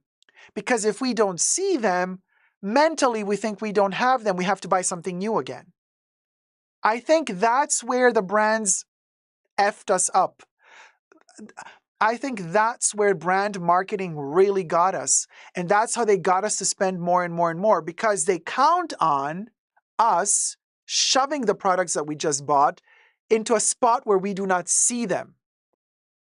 So we're tricked mentally into thinking, oh, well, you didn't buy anything new. Let me buy something new again. Period. Siobhan says, oh my God, Shopping Addicts Anonymous. Let me tell ya, it's serious. Linda, Nolasco, you are totally onto something, Dacob. I've struggled for decades on this issue. Wonderful idea and will do. Let me tell ya, it really helped me. And it makes me feel nice because I really enjoy looking at these up. You know, I realize more and more, okay, hey, yeah, I bought it because like, I love looking at it. And now I can because it's so nicely displayed, like in a tiny little museum. No, it makes me very happy. I'm very satisfied when it comes to that. Very satisfied. Oh, Suzanne, same. That's a really good point. Suzanne Top says, this is the reason I keep buying the same things over and over again. Yeah, honey, you're not alone. You're not alone. Always the doubles, the triples. It's a classic. Oh, let me buy I gotta buy 2 of these. Yeah, I'm one to keep in the box, 1 to use, and then I end up not using either one of the 2. You know. It is capturing beauty. Oh, Vicen says, maybe my problem is that I don't display things until the collection is complete. My name is Chris, and I'm an addict to luxury. Yeah, but but that's another trick that the brands do. Your collection will never be complete because they're going to keep making more. So you have to kind of reset your way of thinking and understanding that, your collection is not complete when the brand stops making the stuff. Your collection is complete when you have purchased an item. So let's say they issue a set of 10 colorways sunglasses. Okay, you don't have to get all 10. You get 1 and your collection is complete. That is your collection. You decide when it's complete, not them. In other words, take the power back into your own hands. You decide when the collection is complete, not the brand. Because if it were up to the brand, your collection will never be complete. They will keep making you want more. Pinky Bird says, I try this and it makes me realize the beautiful things I have and I'm so appreciative of them. Yes, that's the thing. Very soothing, very calming, and very healing. At least it was to me. So I just shared my experience with you guys. Might not work for everyone. Let me know if it works for you. But it definitely works for me. And it's just giving me less anxiety. That's a huge thing I didn't touch base on in the video. The anxiety. Oh my God. The anxiety every single time. And you know what? Let me tell you something, Linda. One thing that Chanel is really good at, Chanel Beauty in particular, is the freebies. The anxiety of missing out on a freebie, having to get them double. Keep on buying because if I buy this next week, they're going to have this freebie and that freebie, and you don't want to miss out. And why didn't I get the 2? Why did I only get the 1?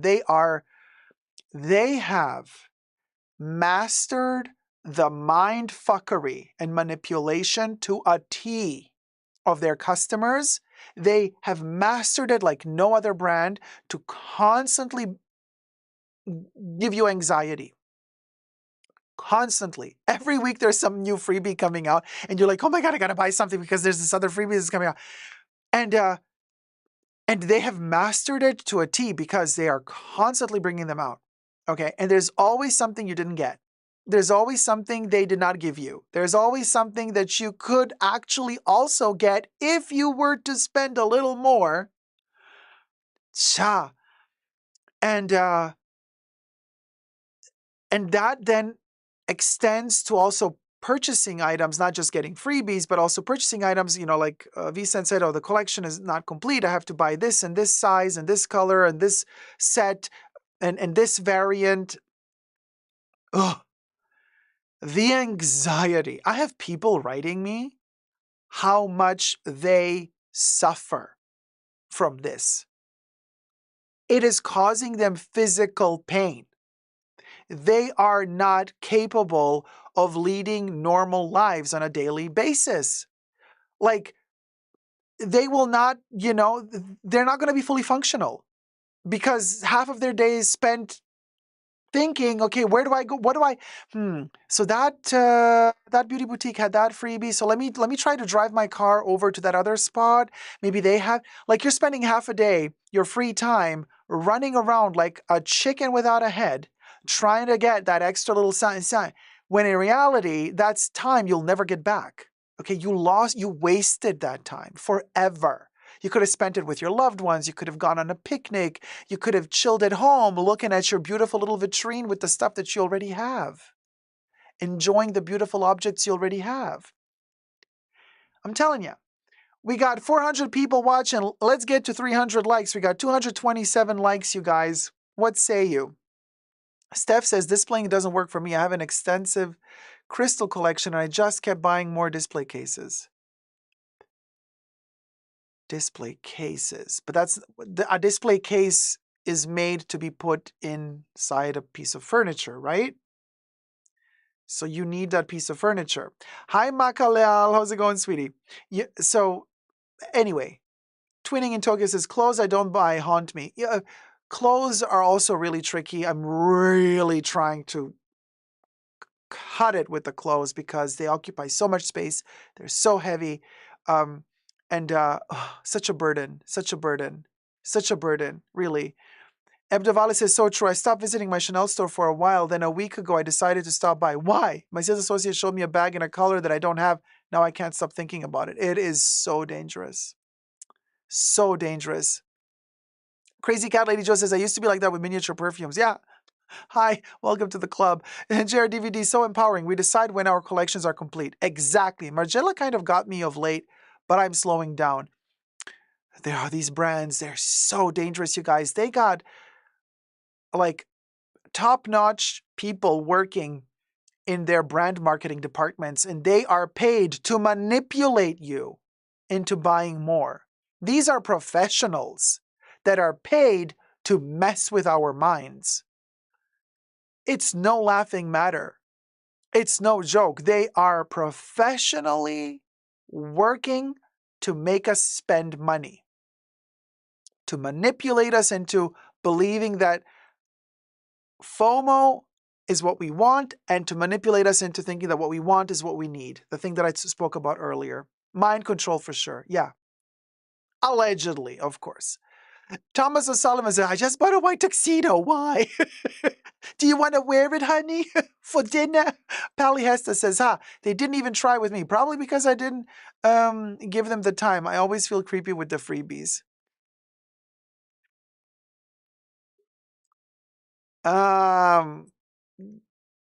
Yeah, no, it's a bit tricky because you made it too easy for them as well.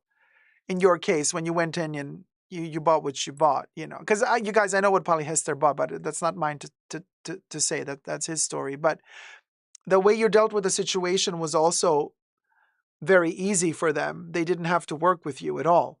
They're like, oh, good. He's going to spend all this money and doesn't ask anything in return. Easy. Sure. Keep spending, honey. Tanya, that's a great idea. You keep switching your items in your display cabinet on a weekly basis. That is a lot of fun. And it's also creative, and you get to position stuff in new ways, and you refresh the vibe, you refresh the look, and you rediscover things that you have. It's a lot of fun. And again, it's shopping inside of your own closet rather than going out and bringing more stuff in.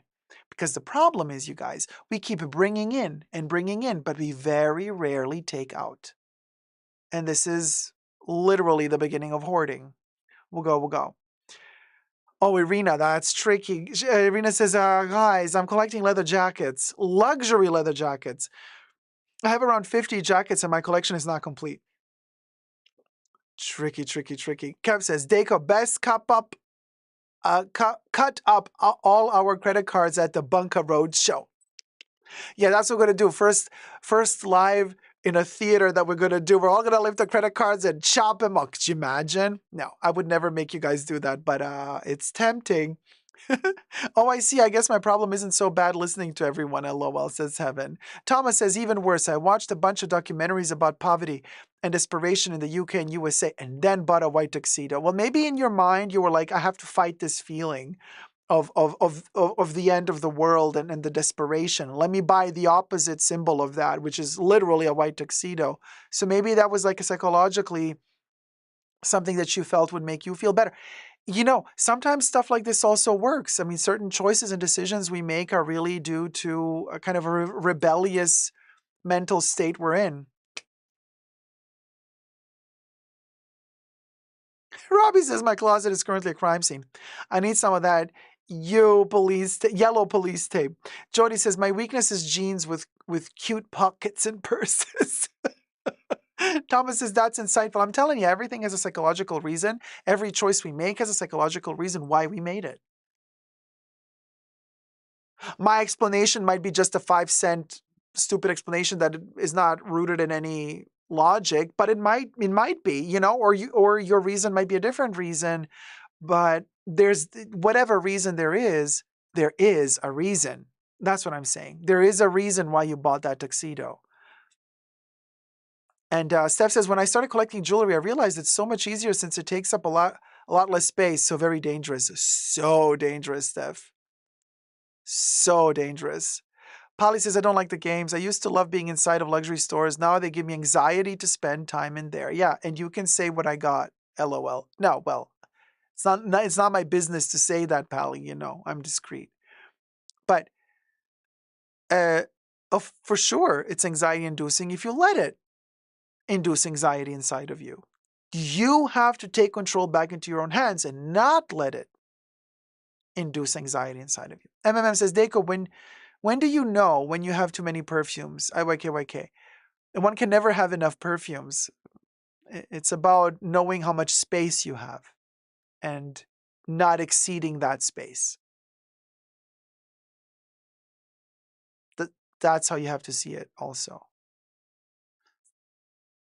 The bunk account. Corey says, I'm a second hand jeans hoe. I love jeans that are already broken in. I need to clear them out. Well, with my perfumes, I've narrowed it down to faves. One of my memories, I was getting out of control. And other than Dacob, I only follow 3 others. Oh, when people start telling you buy this, buy that, yeah, it can be dangerous too. Nay says, yeah. We getting culty again. Cut those credit cards. Just saying says, I asked the beauty associate first if they have this freebie. Then I think what I should buy. No freebie, no buying. Good strategy. I have done that as well in the past. The problem then is they get clever and then they just start answering your questions. So they do not tell you proactively if there are any other freebies that you still don't know of. And then you're sitting there like an idiot asking for that one freebie. Yeah, I have it. You're like, okay, great, I'm gonna buy this thing. You go home, and then the next day you find out, oh wait, from somebody else, somebody sends you intel. There's this other freebie. Oh, and then you're like, oh, I didn't ask them about that freebie. And then you go the next day and they're like, yeah, we had that other one too. But you didn't ask Ferret, so we didn't tell you about it. And you're like, damn. So you gotta be, you see what I'm saying? You gotta be very clever. You also, because they're not always going to proactively tell you, oh, there's this other freebie that we also got in. Would you like that? No, they're not going to do that. I mean, if they're nice, they will, but for the most part, they're not going to. A year ago, I shrank my perfume collection down to 3 fragrances. Okay, well, that's very little. I mean, I would suffer. I would suffer. Nat says, collecting luxury watches is also dangerous. These MFs break and need to be serviced, and then a cold shower. $3,684 for service from Cartier. Yeah, that's...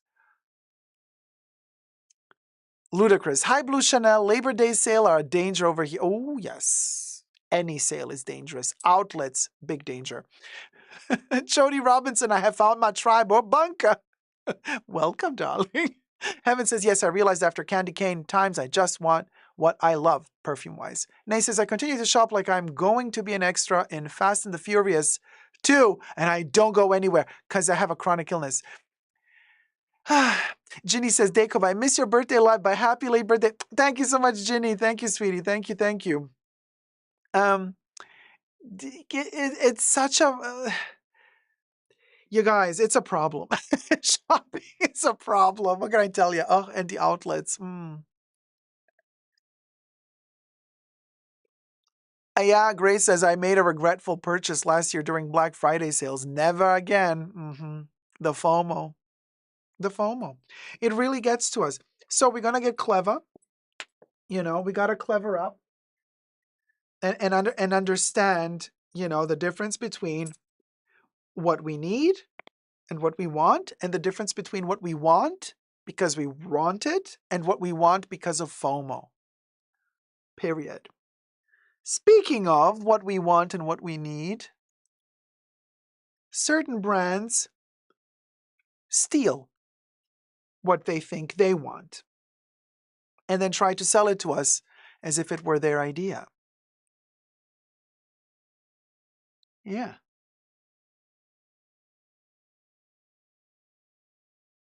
And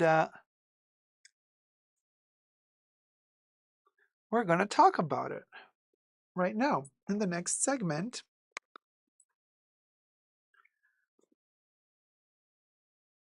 F. Delmar, this chat is turning into Shopaholic Anonymous. Quickly. I know, don't mention the outlet dirty secrets. The outlets are so dangerous. So dangerous, you guys. But you know what? They got some good stuff in there. Hi, Dee Dee. Hey, sweetie. No, I'm super late streaming, but then I saw you were streaming and then I didn't want to interrupt you, so I waited till you finished. So I'm glad you're with us. Yes, I was respectful to the D. I was being respectful to the DD. So now, so this other topic, right? We're going to be talking about Louis Vuitton and what's his name? Pharrell.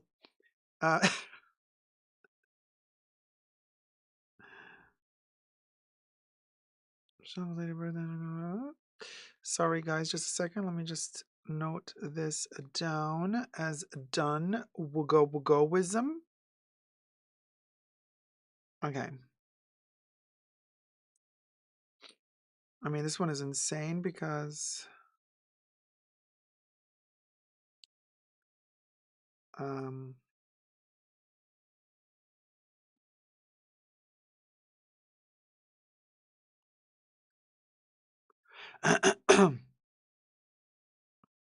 Hi, Shifa Bukhari. How's it going, sweetie? Oh, that was an affair. Scalpers want $200 a bottle now on eBay. For which perfume was that? That's insane. But it always happens, especially when something is discontinued. If you don't get it in time, it's over. It's over. You know. Just saying. Yes, but I'm keeping myself very tight about the Gucci sitch. Just saying says, yes, outlets are dangerous, but seeing what you got in Gucci last time, I'm ready to step in the danger zone. I really controlled myself. Because I could have gotten more. But I'm like, the shoes, I needed the classical shoes in that particular shape for certain events that I have to go to. And I didn't have them. So that was done. The bag I didn't need. Okay. The bag I wanted. It was tiny. Fits nothing. Okay. But I wanted it. Now they had other stuff, right? They had other bags, bigger bags that I wanted.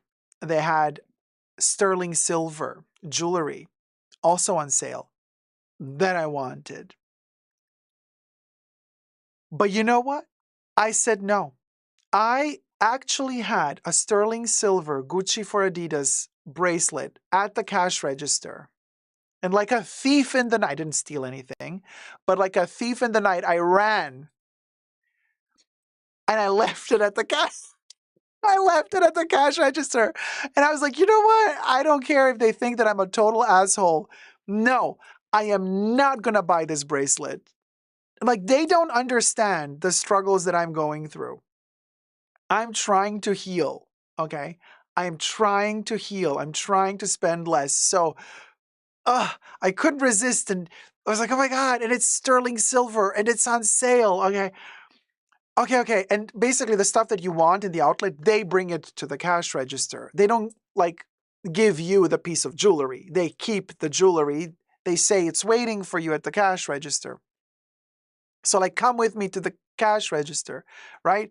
And I'm like walking towards the cash register, and in my mind, I'm like, you don't need this. You literally don't need this. And here's where this helped me.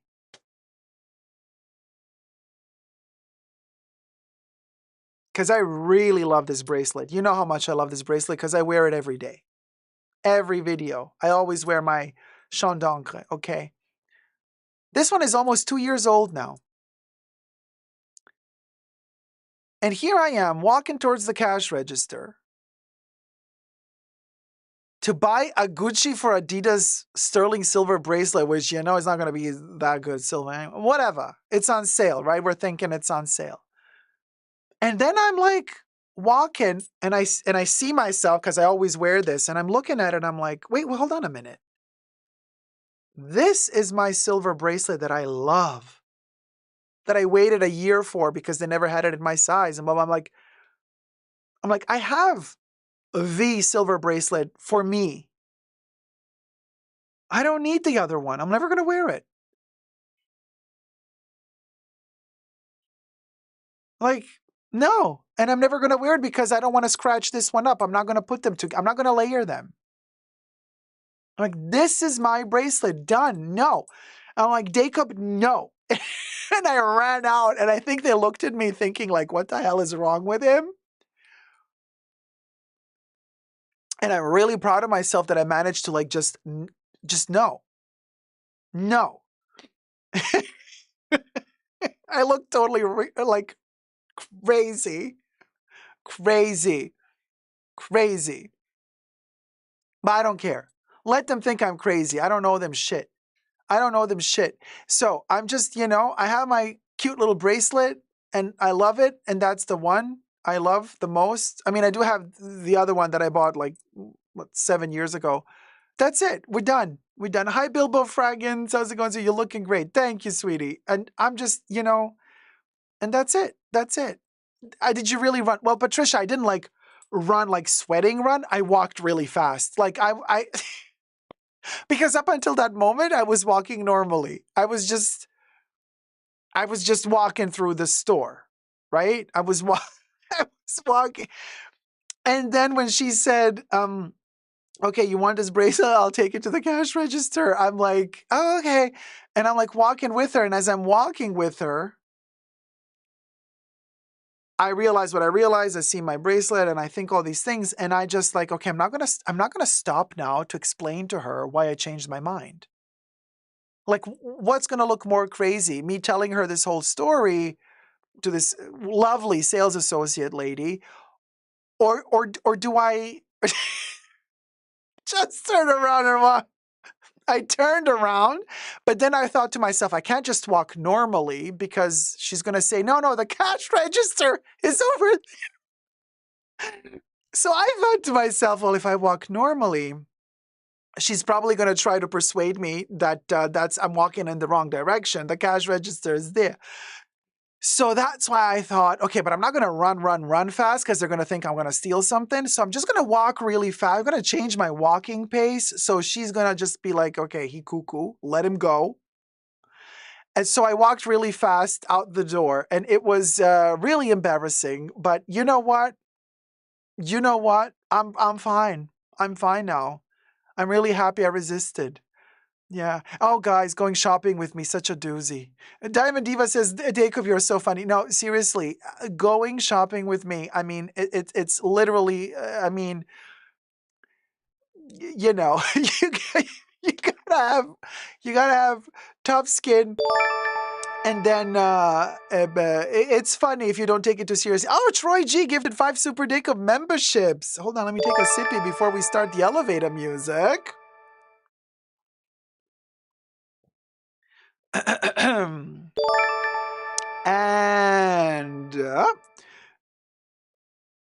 hold on.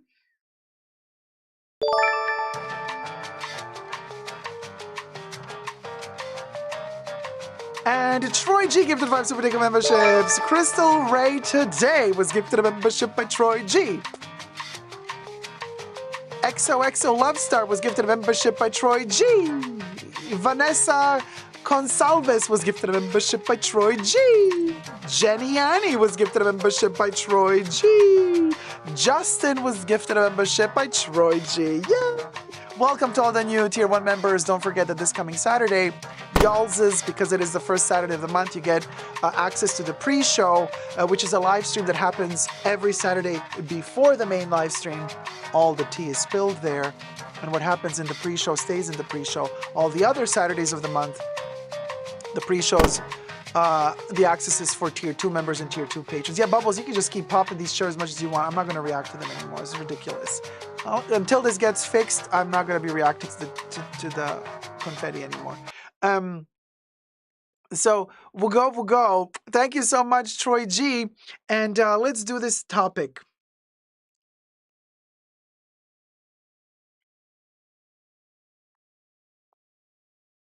TDB, they thought one of two things. Either you forgot your wallet, or 2, you had to go to restroom super bad. Or both. Which is, or both. Because, just because, lactose intolerant here. Give me a cookie and we're done. We're done. Give me a milk cookie and I'll see you tomorrow. So, yeah.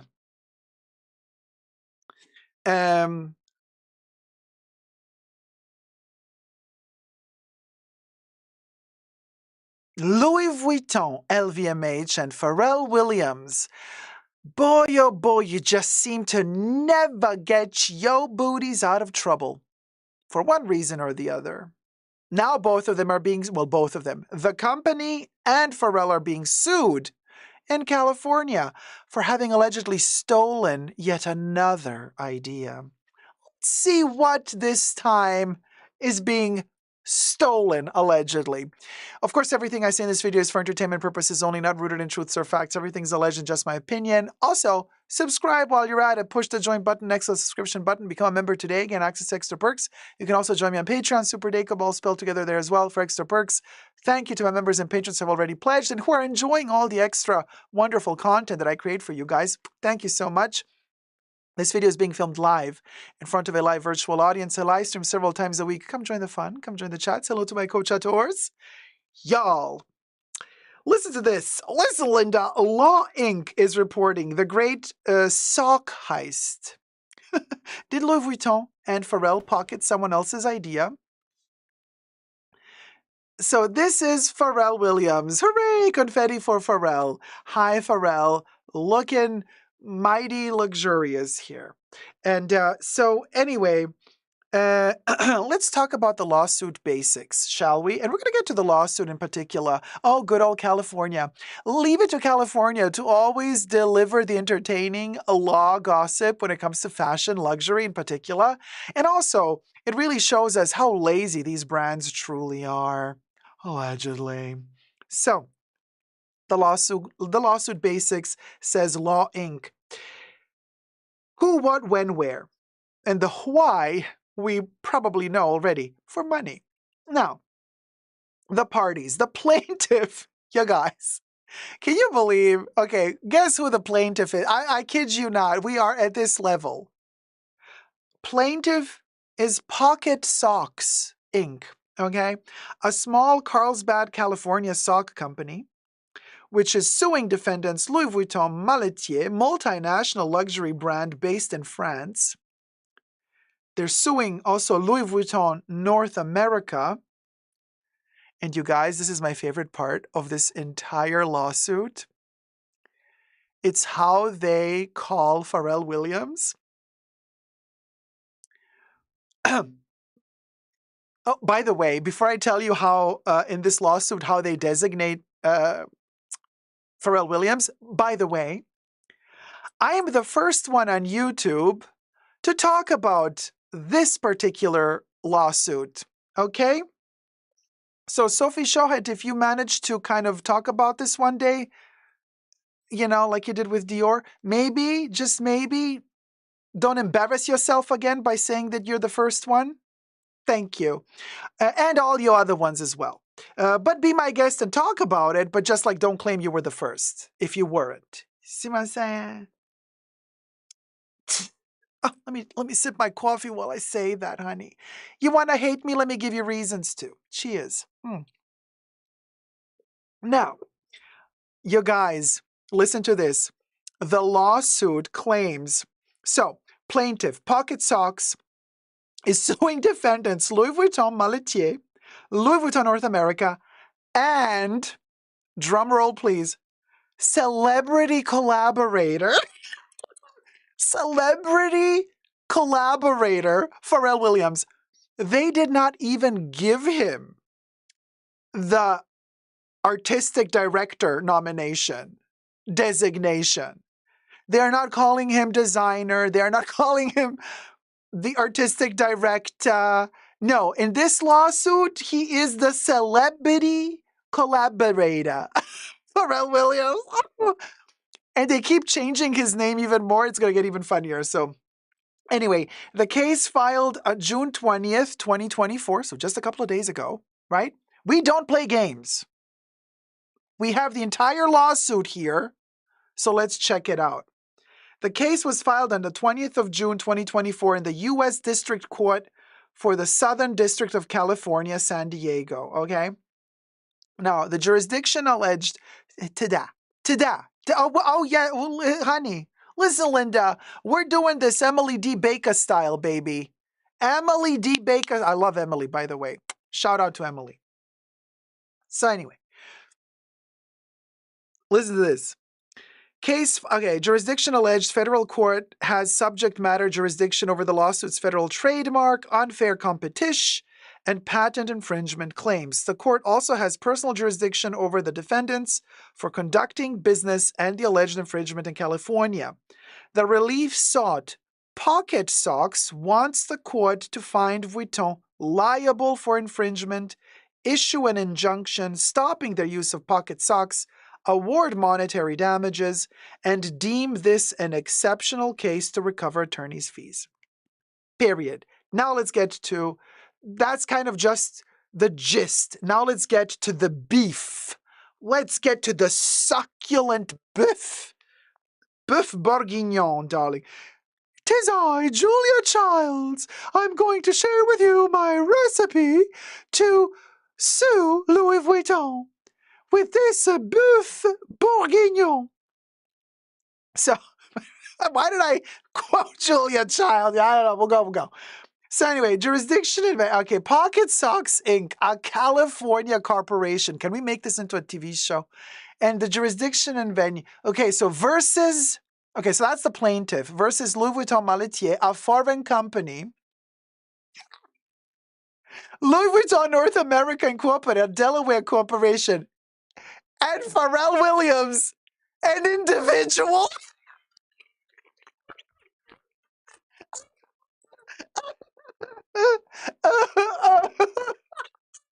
Individual. No artistic director. Complaint for trademark infringement, trade dress infringement, and unfair competition. Demand for jury trial. Oh, to be the jury. To be the jury in that sock trial. I can't. For its complaint, plaintiff Pocket Socks hereby alleges as follows. Jurisdiction and venue. This court has subject matter jurisdiction including under blah, blah, blah, blah, blah, blah, patents 1338A and 1367 because this is a civil action for patent, trademark, and trade dress infringement arising under federal laws of the United States. The gist is pocket socks made socks with pockets, Louis Vuitton made socks with pockets, and now the pocket socks want money. Party says plaintiff Pocket Socks is a California corporation having its principal place of business in Carlsbad, California. Upon information and belief, defendant Louis Vuitton Maletier LVM is a foreign business entity organized under the laws of the Republic of France, with its principal place of business located at 2 Rue du Pont Neuf in Paris, France 75034. LVM operates boutiques throughout the world, including within this district. LVM is in part engaged in the business of manufacturing, marketing, and distributing throughout the world, including within this district, a variety of luxury goods, including the accused infringing products. LVM offers for sale and sells its goods in California, including within this district, through its boutiques and online retail website. Upon information and belief, defendant Louis Vuitton North American Inc. LVNA is a Delaware corporation with its principal place of business at blah blah blah address. LVNA operates boutiques throughout the world. Okay, this is boring. Moving on. Upon information and belief, defendant Pharrell Williams is an individual residing in California who has committed the unlawful acts alleged herein in California and in this district. The individual has stolen socks, allegedly. And this is the guy who just released a $1 million speedy bag. Okay, now he's getting in trouble for socks. Oh my God, I'm living. So the background facts. As outlined on its official website, pocketsocks.com, Pocket Socks is a distinctive brand originating from an incident involving its founder, Evan Papel, or Papel? While traveling through Europe, Mr. Papel's money was stolen, prompting him to create Zip-It gear as a travel security solution. In 2012, Mr. Papel reestablished the brand under the name Pocket Socks. Following a significant investment in 2019, the Pocket Socks brand was substantially enhanced, and it developed an exclusive line of socks that subsequently garnered national attention by being featured on ABC's Good Morning America. In November 2020, Pocket Socks and its products and brand acquired even more goodwill by partnering with ABC's The View and donating over 12,000 meals to it'sallaboutthekids.org. Pocket Socks has taken consistent steps and actions to protect and police its intellectual property rights, including stopping others from conflicting uses. For example, on August 28, 2012, Pocket Socks was granted U.S. trademark registration number 42 blah blah blah for Pocket Socks, a true and correct copy of which is attached herewith as Exhibit A. On October 8, 2013, Pocket Socks was granted U.S. trademark registration number blah blah blah, a true and correct copy of which is attached herein, blah blah blah. Moving on. Moving on. Pocket Socks was granted patent. All of these many years of diligence, effort, and expense has been aimed at, move it up, Bubbles, at creating Pocket Socks distinctive products and brand, principally the Pocket. Move it up. Socks name. The Pocket Socks brand continues to grow and expand today and will expand into the future. Defendants have recently begun to produce, market, and sell a product using the name Pocket Socks. Moving on. 13. For example, on June 2023, in collaboration with defendant Pharrell Williams, defendants began using, marketing, offering for sale, and selling Louis Vuitton Pocket Socks at Paris Fashion Week, as shown below. And then they're showing us proof from Instagram and Twitter and what have you. So Makalate said in their caption, "Cargo Pocket Socks is wild. Who would make such a thing? Anyways, where do I buy a set?" But this is not Louis Vuitton saying it. It's just some consumers calling them pocket socks. So technically, I don't know if this will fly. Below is another image of the Louis Vuitton pocket socks. See Instagram source. There you go. This is Louis Vuitton, Louis Vuitton.dom. Okay, what I got on that? And they're showing again. Here you go. We'll go. Look at that little socklet with a little pocketlet. La la la, la la la. Pocketlet, socklet, pocketlet. La la la. A colorful signature accent for the season's silhouettes. Here are the new damier pop socks. You see, they call them pop socks there. They're not calling them pocket socks, offered in a duo of mood-lifting hues. Knitted from a comfortable cotton blend, they feature the house's heritage check pattern, along with the new Louis Vuitton Marque Déposée trademark, introduced at the Men's Spring Show 2024. Nay says, you know they're going to show that sock at the trial. Yeah. Exhibit A. And it was worn by Pharrell. Nicole Pancakes says, oh my God, I just tuned back into Socklet. Yes, we are in the Socklet trial. So moving on. Now, point 15, defendants advertise and sell their pocket socks on the Louis Vuitton website, an image of which is below. And the product details state, the season signature pearl accent. Oh, honey, let me read this like as if I were one of those baboon TikTokers with the munchkin microphones.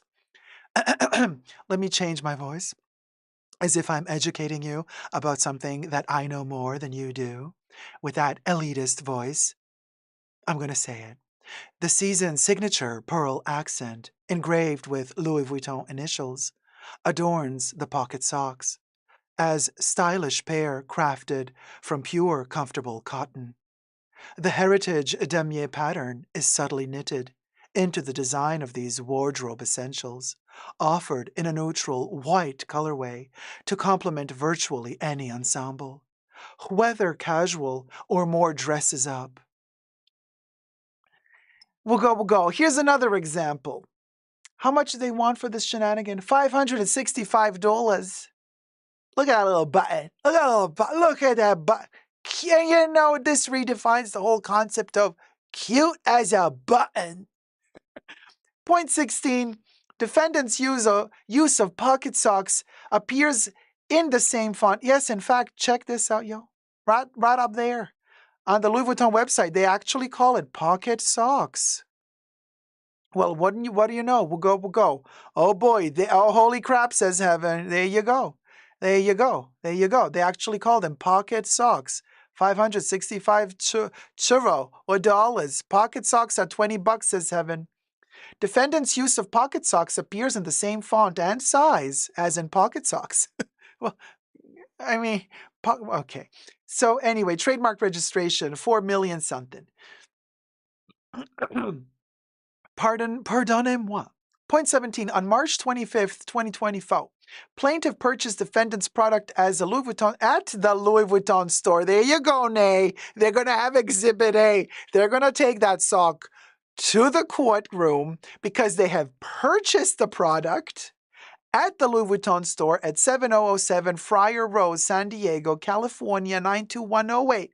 A true and correct image of which is attached herewith as Exhibit E, baby. You guys, you cannot make this shit up. Of all the things to sue Louis Vuitton for, they're going to take a sock to court. This is the new glove moment that we had with what's his name?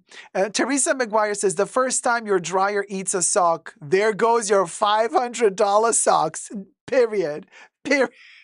What's his name? Oh my God. O.J. Simpson. This is going to be the new O.J. Simpson. The glove doesn't fit. The sock doesn't fit. A receipt for an online purchase of defendant's product showing the pocket socks name is attached herewith as Exhibit F. Recently, much attention and publicity has been generated for Louis Vuitton's pocket socks, including defendants, the press, and consumers using the name pocket socks for their product, which irreparably injures pocket socks. Long-standing brand and trademark rights. Attached herewith as Exhibit G are examples of this publicity. 20. Defendants have been paying to advertise their pocket socks product using pocket socks trademark as a search term, which further irreparably injures pocket socks' long-standing brand and trademark rights. Attached herewith as Exhibit H is an example of defendants advertising using the trademark at issue. First claim for relief. Cha, we all need the relief. IYK. 21. Pocket Socks incorporates by this reference all of the allegations stated in the above paragraphs. 22. Under 15 USC blah blah blah, each defendant is liable for infringement of Pocket Socks trademarks, including the word mark pocket and socks. Because defendants have without consent used in commerce the name pocket socks. Oh my God, we should drink a shot every time we say pocket socks. Don't zone. In connection with the sale, offering for sale, distribution, and or advertising of their associated products, which use is likely to cause confusion or to cause mistake or to deceive consumers of the party's similar and competitive products. 23. On information and belief, each defendant has engaged in the infringing acts with knowledge that such imitation is intended to be used to cause confusion or to cause mistake or to deceive. Second claim for relief. Trade dress infringement. Pocket Socks incorporates by this reference all of the allegations stated in the above paragraphs. Under 15 blah blah blah, each defendant is liable for infringement of Pocket Socks trade dress in and to its Pocket Socks products because defendants have, without consent, used in commerce a trade dress in connection with the sale, offering for sale, distribution, and or advertising of their associated products, which use is likely to cause confusion or to cause mistake or to deceive consumers of the party similar to competitive products. On information and belief, each defendant has engaged in the infringing acts with knowledge that such imitation is intended to be used to cause confusion or to cause mistake or to deceive. So basically, they want to ask a jury if the jury is confused. Oh my God, living. Okay, third claim for relief. Unfair competition. Pocket Socks incorporates by this reference all of the allegations stated in the above paragraphs. By its acts alleged herein, each defendant has knowingly engaged in unfair acts or practices and unfair methods of competition, including but not limited to making misrepresentations about its products and otherwise engaging in deceptive trade practices and unlawful, unfair, or fraudulent business acts or practices in violation of blah blah blah. Each defendant's unfair competition has resulted in and continues to result in unjust enrichment, and each has committed its acts of unfair competition willfully and maliciously to injure Pocket Socks' business and improve its own. Pocket Socks also has suffered and continues to suffer irreparable injury, including damage to consumer relationships because of each defendant's unfair competition. Such irreparable injury cannot be remedied adequately unless each defendant is enjoined immediately from further unfair competition and commanded to rectify the status quo ante. Prayer for relief. Let's pray, y'all. Oh my God, I just saw another meme. It was such a funny Carol Burnett live on stage many years ago. And there was a moment where she's like, with her fellow actors in the role, she's like, oh, something terrible has happened. Thank goodness that we're all religious people. Let's hold hands. And she's like, let's say a prayer for this to end. And then pause. And then she's like, does anybody know any prayer? Prayer for relief. We don't even know a prayer. Therefore, plaintiff Pocket Socks prays for the following relief. Let's pray for the socks, y'all. Let's pray together. A determination that each defendant has infringed one or more of the Pocket Socks trademarks. B. A determination that each defendant has infringed Pocket Socks trade dress. Pray. C. A determination that each defendant has engaged in unfair competition violation of California blah blah blah. Pray. An accounting for damages adequate to compensate for defendants' unlawful actions and or unfair competition, including under and increased and or treble damages. Pray. Equitable relief, including a preliminary and permanent injunction prohibiting further unlawful actions. We pray a determination that this is an exceptional case, and an award of costs, expenses, and attorney fees to Pocket Sox. We pray prejudgment and post-judgment interest on such monetary relief, and such other and further relief at this as this court deems just and proper. Respectfully submitted. Oh, look at that. SML Avocati PC. Stephen M. Lobin, attorneys for plaintiff, dated June 20th, 2024. So, Maria Almasani says, so Pharrell was not called an artistic director. Sock thief in chief, LOL, is better. Oh my God, that's hilarious. And oh my gosh, I can't even read through that. What's it want? Oh, this is a civil cover sheet. It's telling us who the plaintiff is, who isn't, and blah, blah, blah. And then we got instructions for attorneys completing civil cover. We don't need to read through this. Exhibit A. An entire page was dedicated to Exhibit A. United States of America. Pocket socks.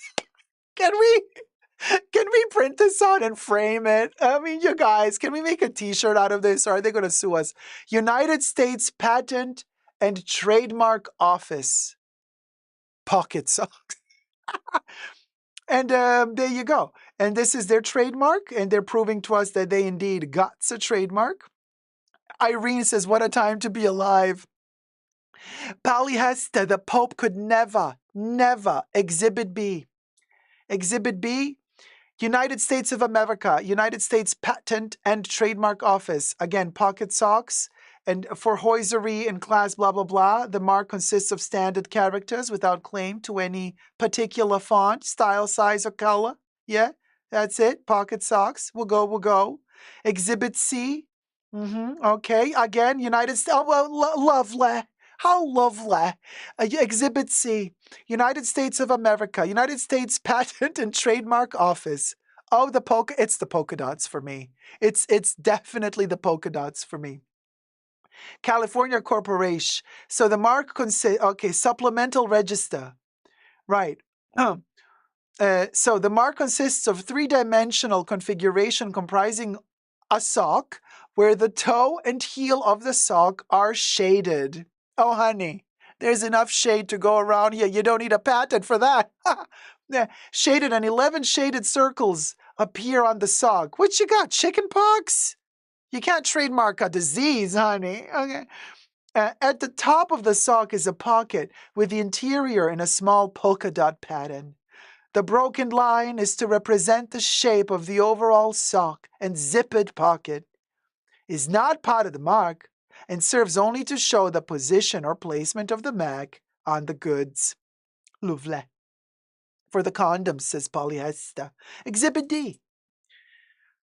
United States design patent, sock with zippered pocket, and they're proving their case again with Exhibit D. Okay, we don't have to read through all of this, but okay, the description maybe. Figure 1 is a side perspective view of a sock with zippered pocket showing, okay, there you go, lovely. Looks like a mummy. Looks like a mummy sock. Figure 2 is a front elevation view thereof. Figure 3 is a rear elevation view thereof. Figure 4 is a left side elevation view thereof. Figure 5 is a right side elevation. Figure 6 is a tip, just the tip plan. Figure 7 is a bottom plan. Where are all my bottoms in the courtroom? Could you imagine if the judge is like, where are all my bottoms at? And then figure 8 is a cross-sectional view taken along line 8. Okay, let's see the pictures. Lovely. Oh, the beautiful socklets. And then black dress socks with hidden zipper pocket, first available on Amazon, November 15, 2017. Viewed on June 29, 2021, available at that linkage. So they're telling us where we could find the socks. How lovely. Look at this. Oh, the artistry. Listen, Linda, this is where it's at. We'll go. Look at those socks. Doesn't it just make you want to do something? I don't know. Well, here you go. Beautiful. Oh, the artwork. Yes, it's a sock with a pocket. Hmm. Yeah, there you go. There's another image of the pocket, figure 8. Look at that. We got the bottom and the tops. Yes, we do. Yes, we do. Here's the side view of the mummy. Love it. Exhibit E. Mm. Wow, lots of work, says Didi. Polyhesta says the MoMA is calling. Yes, Museum of Modern Art, honey. They want to see these framed, baby. Kev says that's a stiff sock. In his best Samantha Jones voice. Click on image to play, honey.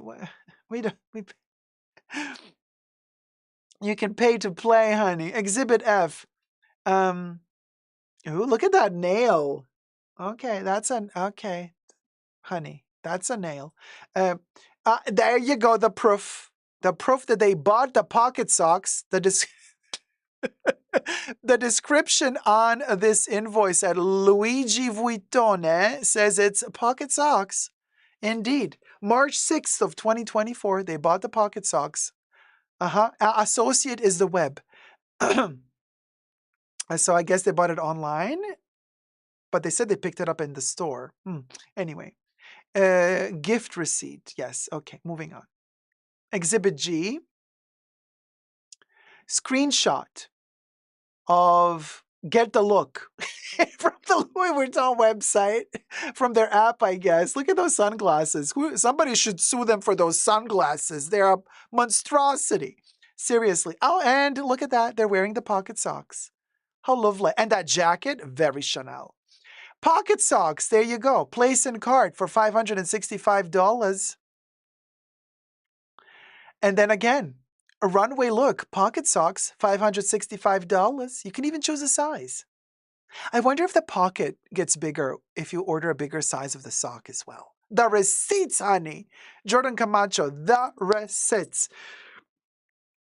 TMZ Hip Hop reports social media relentlessly ribbed JD for his schoolboy uniform getup, complete with the type of ruffled socks that resembled the kind kids wore back in the outhouse days. Some critics suggested all he was missing was an apple for the teacher.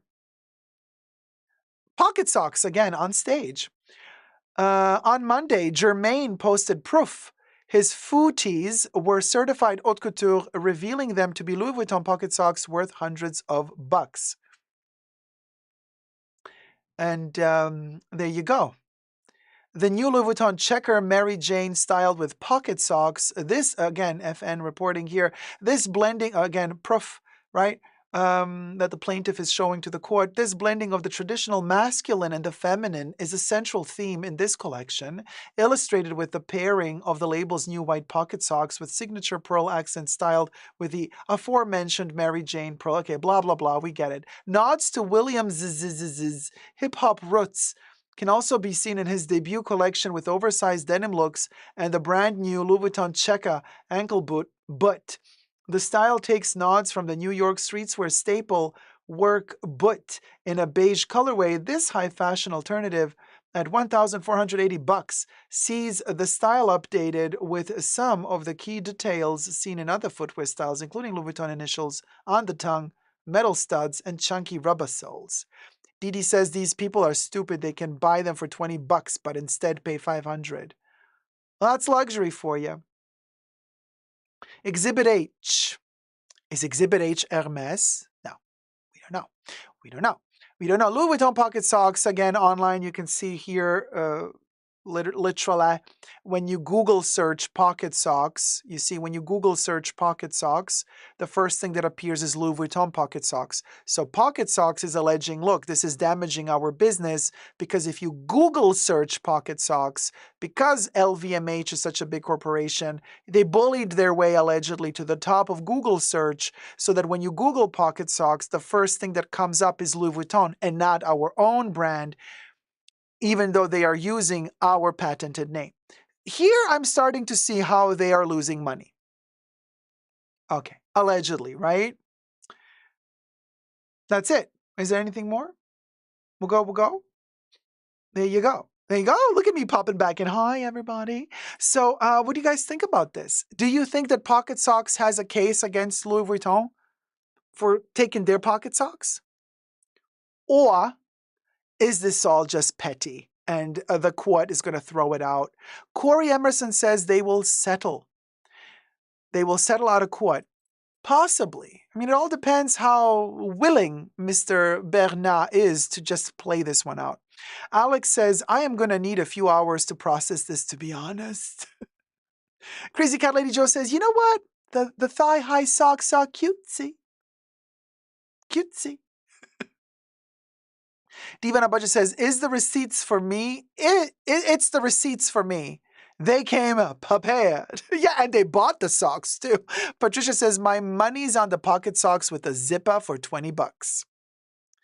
Teepa says, yes, the name pocket socks in the algorithm is not cool. Shame on Louis Vuitton listening to Pharrell. They have a case for the name, but not for anything else, says Corey. Really? Is that what you guys think? Heaven says, but they came up first. Oh, you saw the other one. Of course, okay. Stop with the mouse, please. Now, here's in the article, this is another how they called Pharrell Williams. Fast forward to June 2023, when luxury label Louis Vuitton launched its own line of designer pocket socks in collaboration with musician Pharrell Williams. They are still not calling him artistic director. You guys, he's now a collaborator, a musician collaborator making socks in collaboration with Louis Vuitton. They are not dignifying him with like any fashion know-how whatsoever. They're calling him individual. They're calling him musician. Well, they're calling him, what was the other thing that they called him? What was the other funny thing that they called him? Jurisdiction. Celebrity collaborator. Musician, celebrity, collaborate individual. Nobody ever mentions Pharrell Williams as an artistic director of a fashion maison. Listen, Linda, I think the courts have thrown major shade. So, who's going to win? Let a hoe know. Your opinions down below. Subscribe, thumb up the video, and never give up on love. Bye.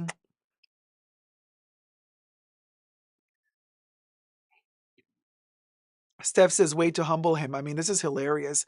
Hi, Jomi Rod. Hilarious. Pocket socks are very shoplifter's little secret. My dad brought my sticky-fingered brother and I a pair each at adolescence. I need the chat. My dad brought my sticky-fingered brother and I a... Oh my God, Jomi Rod, you're talking like you're a garbage pail kid. And I love it. My sticky-fingered brother and I a pair each at adolescence rather than dealing with the actual issue at hand. Oh my God.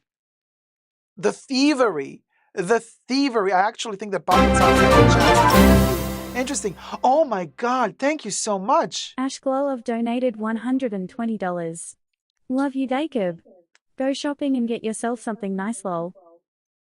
Well, you guys, thank you so much. Thank you so much. I mean, it's not enough to get the pocket socks. I need $565 to get the pocket. Get it, Bubbles.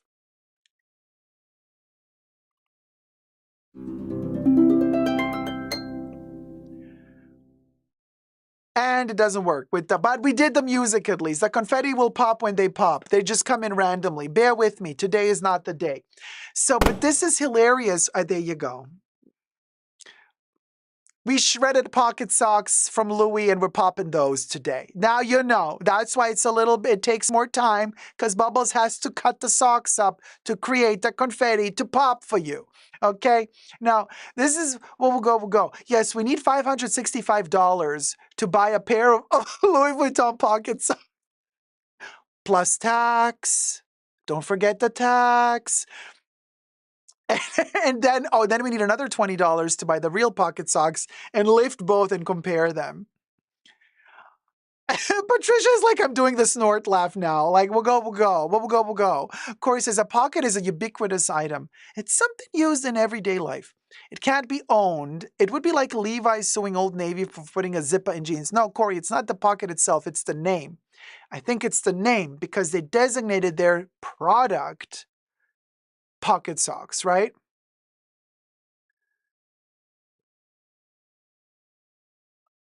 Stacy's like, I had no idea you were live. Well, technically, I'm unalive. I am a vampire after all. So I'm kind of alive, doing a live stream, just do not show me a mirror. I don't see my own reflection.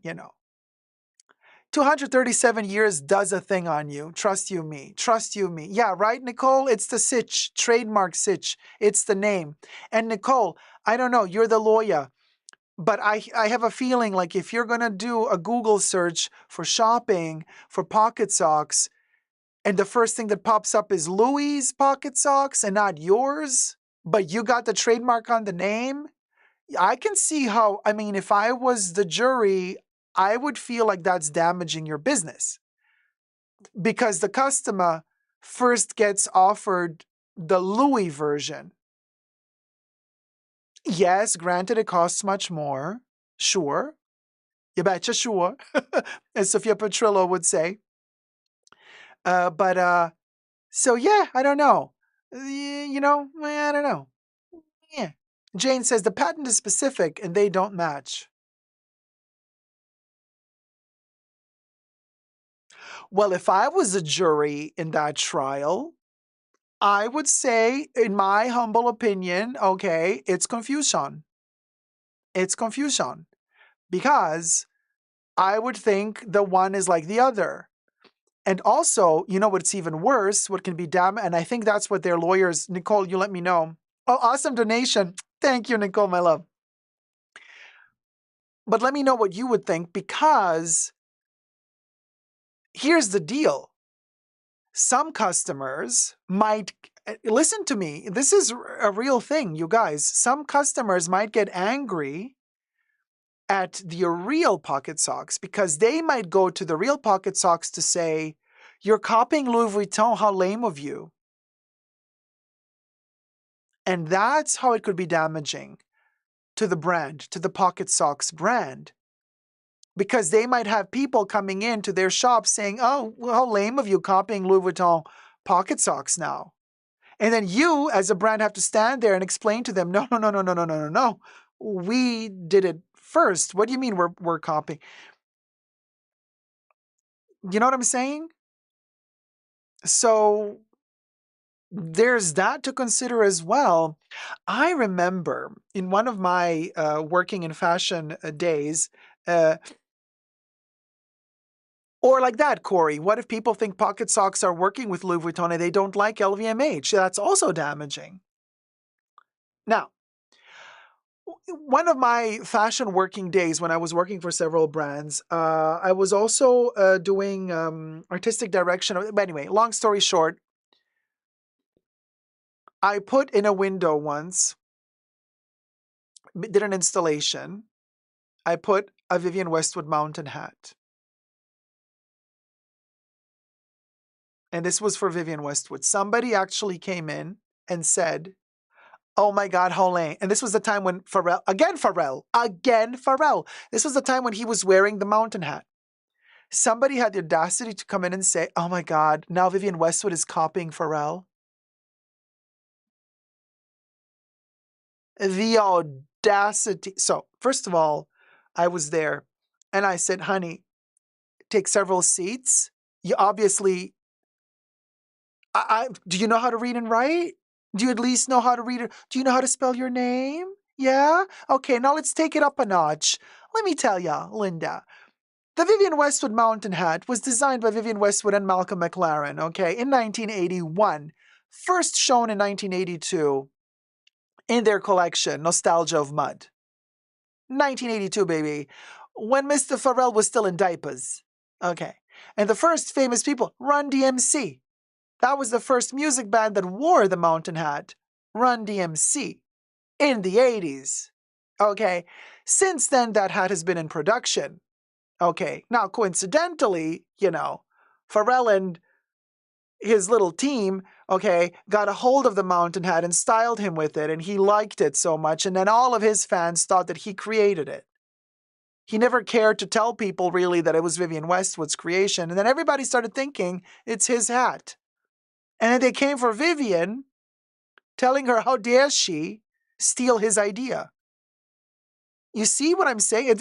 And Vivienne, being the fabulous lady that she was, she didn't give a flying F. She didn't sue him. She didn't do anything. She just let it go. She's like, whatever. Petty. So she was cool, right?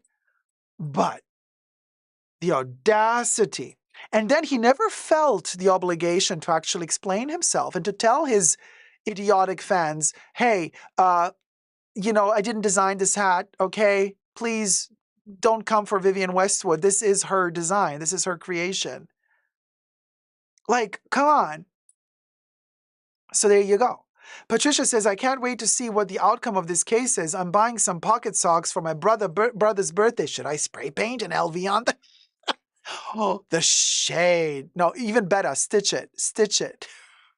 Stitch it, honey. Anyway, I got one more thing to tell you. We got another topic, and we're going to talk Chanel because, we have an update on the new artistic director. And but while we are updating that, I also am looking for, there it is.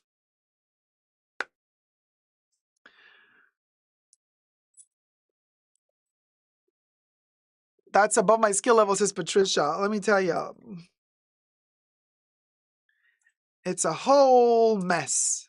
This kind of, and this is why am I so upset about this? Because the same thing happens also on YouTube when people steal other people's content and ideas, for example. Oh my God. When somebody claims that they're the first one and the only one on the internet to have spoken about the Dior situation. How brave they are. Death to all of them. Thank you, Wendy.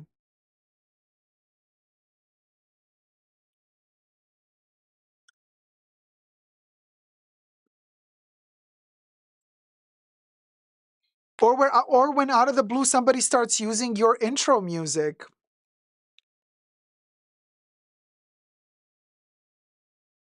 Your aesthetics.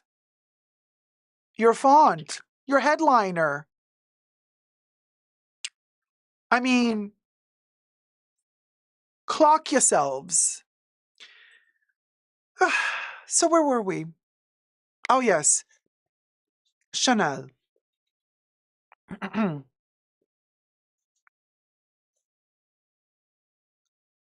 Spill. Oh, where's my little necklace? Necklace. Hey, how are ya? What you doing? You just chilling. You hanging there. Poor little thing. There you go. There you go. Little Virginie Viard moment, right?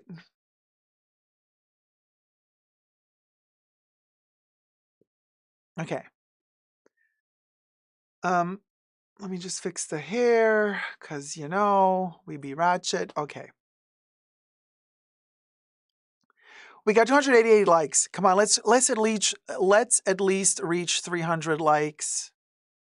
We just need 12 more to reach 300 likes, and then we got our Chanel moment.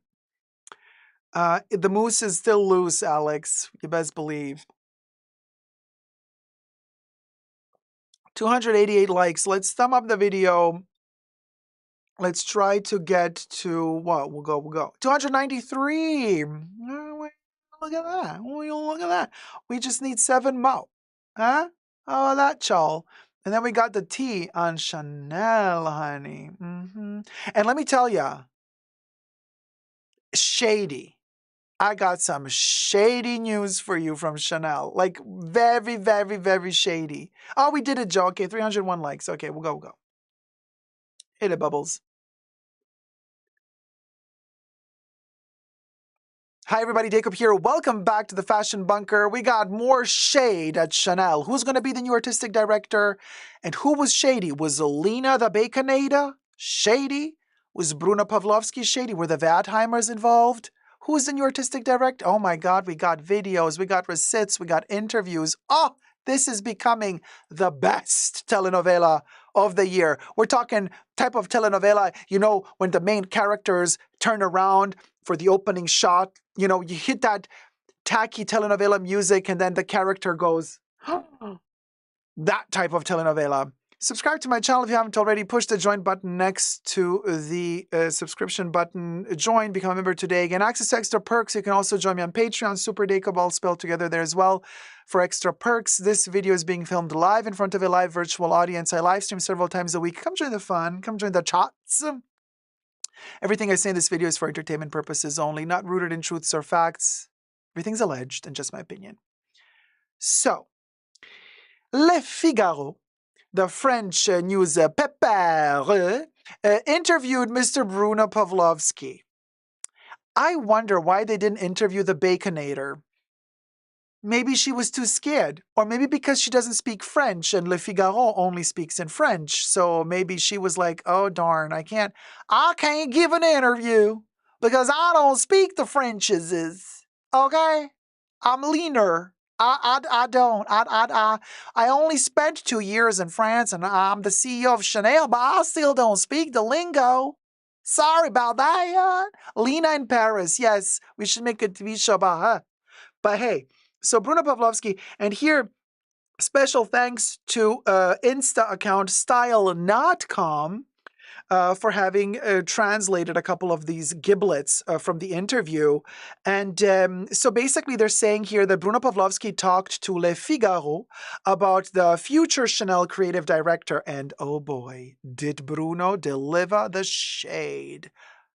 Listen, Linda.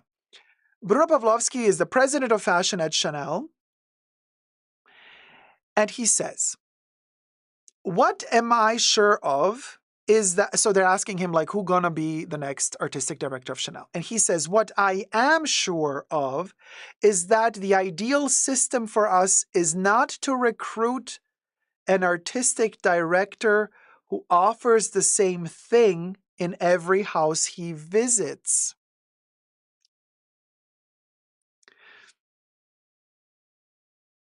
Too many artistic directors lose the meaning of their brand.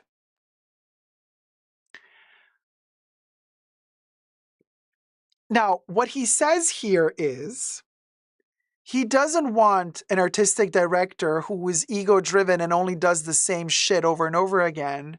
Now, you know what I mean. Who's he throwing shade at? Alessandro Michele, whose Valentino collection was just like Gucci? Hedi Slimane, who basically does the skinny, anorexic look for every boy everywhere he goes? The shade that Bruno Pavlovsky... What I am sure of is that the ideal system for us is not to recruit an artistic director who offers the same thing in every house he visits. Bruno did not say they. Bruno did not say she. Bruno said he. Okay? Miss Thing, for allegedly being a straight man, is shady. And I mean, shady like only a sister could be. Bruno, you got something hiding in your closet maybe you want to share with us, honey? Sweetie? Darling. Pair of high heels, a little wig, a little I don't know. I'm feeling some type of way when I read this interview. Bruno Pavlovsky then says, Chanel has a product that exists, a strong product, and the power of Karl, like that of Virginie, has been to continue to evolve it, or said product, to build using the best of the past, each with their own vision, but always at the service of the house. We will never make a clean slate of what exists at Chanel. There is a framework The artistic direction must work within this framework. We can obviously make it move from within, but certainly not make it explode. Hélène from Le Figaro asks a question. Are you considering developing someone internally? Bruno answers, and again, Bruno, you have to be a sister to answer what you answer. So basically, Hélène says, hey, are you planning to hire some of your internal people that have been working for you for years behind the scenes? Bruno's answer. The talents of our studio represent a solid foundation, which does not necessarily mean that this foundation is capable of writing the history to come.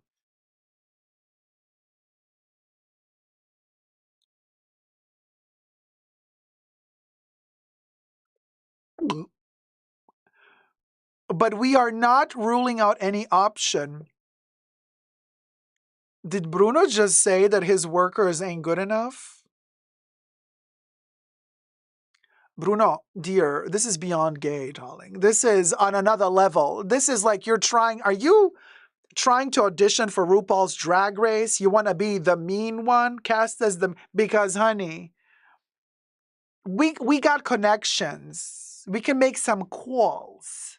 Irene says, nah, he's not a sister. He's just French. Oh, the shade, Irene. Living.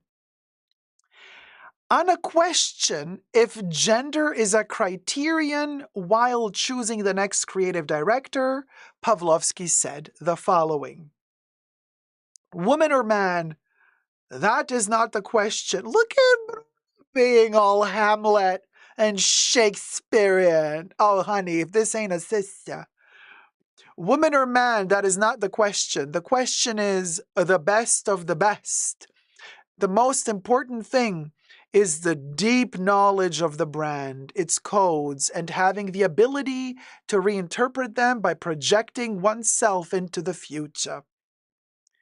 We have the opportunity to give a new impetus, to shake things up, to enrich the house with a different vision, but always within a framework. If we find a great profile who tells us, I love Chanel, I'm going to do Chanel, but I'm not going to do tweed, and then it's not going to work for us. Sure, Bruno, make it all about the tweed, honey, as if Chanel invented the tweed, please.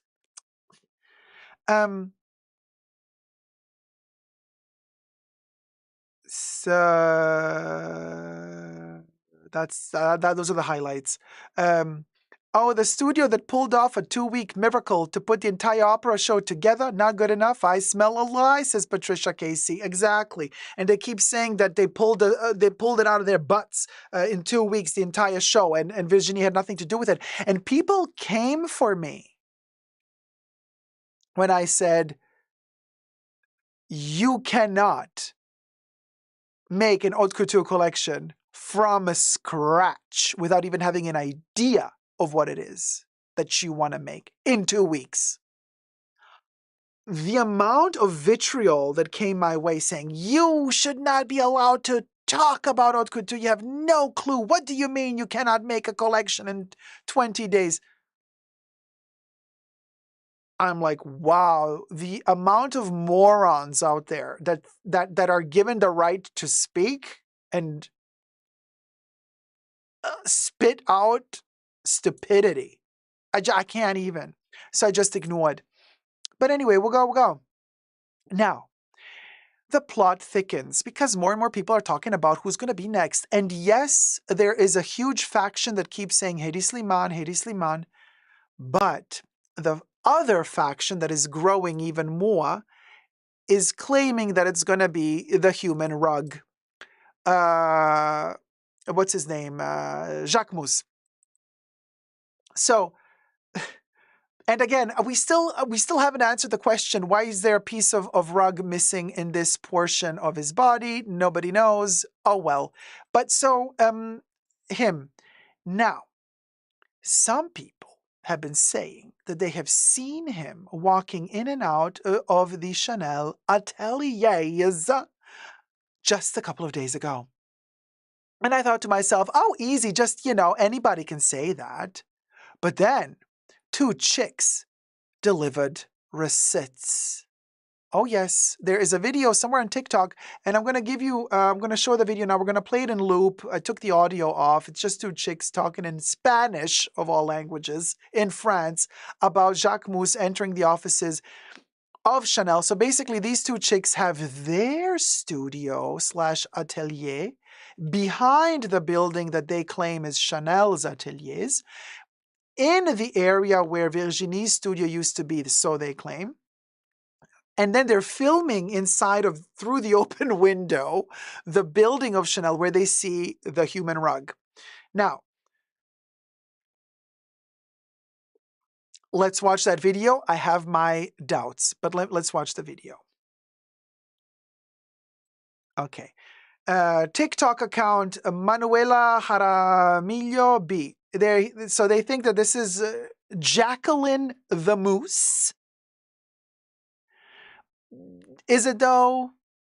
Does he look furry enough to you? Maybe. I don't know. But anyway, they claim that this is Jacqueline Mousse, and Chanel Atelier from the back.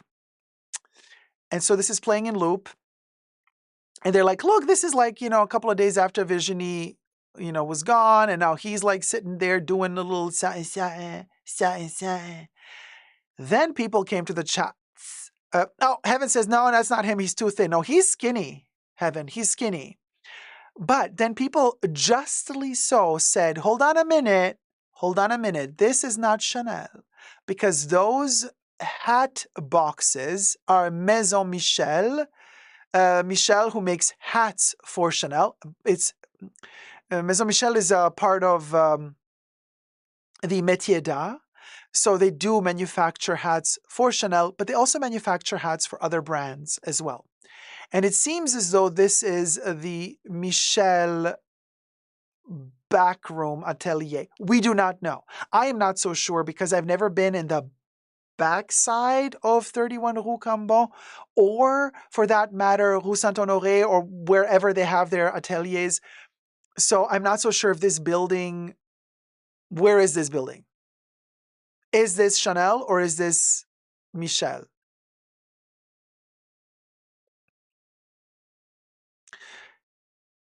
Doesn't matter, really, because if this is Maison Michel, right, and they are doing the hats for Chanel, maybe he's like there now thinking about something for the next project. Maybe Chanel already gave him the appointment and he's there for whatever reason, thinking, plotting, doing something. We don't know.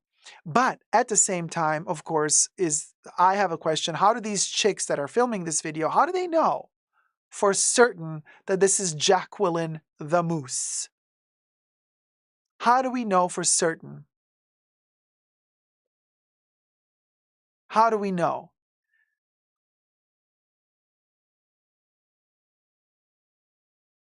Patricia says, besides, he wouldn't just be sitting around, he'd be in secret talks. Well, no, maybe those secret talks already happened and he's already working on a collection. How do we know? How do we know? Alex says we keep calling him the Moose. And I keep forgetting. He's French. Moose is such a Canadian thing. Well, then that's why you should call him Jacqueline. It's very French. So, is it him? Is it him? Patricia says then it would be public. No, Patricia. It will only become public when they decide to make it public. As long as they don't decide to make it public, it's not public. Heaven says no, he looks like a delivery guy. It's not him, says Heaven.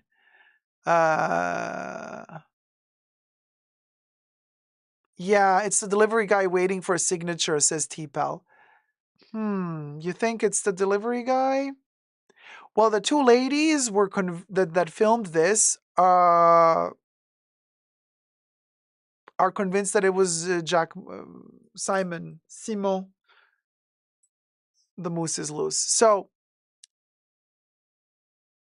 Kev says it's probably a delivery boy delivering a package for Hedy. Oh, so you think it's Hedy? Well, it's either Jacqueline or Hedy. At this point, I don't know who else is in the running. Some people claim, well, it could be Jeremy Scott. Yeah, I don't think so. But quite frankly, if it is Jacqueline the Moose who's going to take over Chanel, I'm going to be like, no, no, no. I cannot see this. Although, to be perfectly honest with you, Jackie was one of Carl's last proteges, if you want to say it nicely. And so, he was kind of pushing, right? And he pushed so far that Jackie got her own brand. So Carl had his paws in Jackie's career back in the day. And he was one of his last proteges. So it kind of would make sense that, if Bruno and Baconada are following a little bit like the footsteps that Carl left behind, they might kind of track back, and on that path, they might encounter Jacqueline. But then again, are they really that desperate that they got to follow every single footstep that Carl left in the snow? The man wasn't fully genius. He did make some weird choices as well, in my humble opinion. One of them being one of his boy toys, what's his name? Jabiconi. Woof! That thing did not work well, in my opinion. But anyway. So what do you guys think? Because Troy says, that guy in the video looked like he had tattoos on the right arm. Jacqueline doesn't have a sleeve tattoo. Oh, honey, you've been analyzing that furry body, have you? How do you know? If he's so fluffy, how can you see all the tattoos? Just asking. Because, we'll go. Oh, we got breaking news that just came in from my CC Intel at the atelier.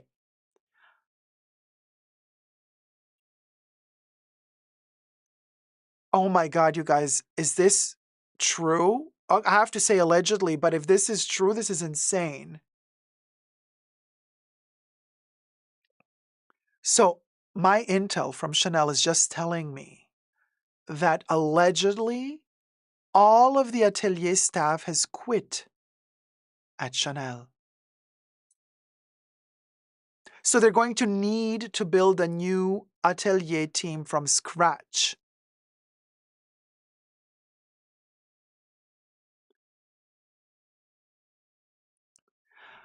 And allegedly, Jacques Mousse will come in to do a show or two, but that's it. He will not be the artistic director for Chanel, and then a new person will be coming in.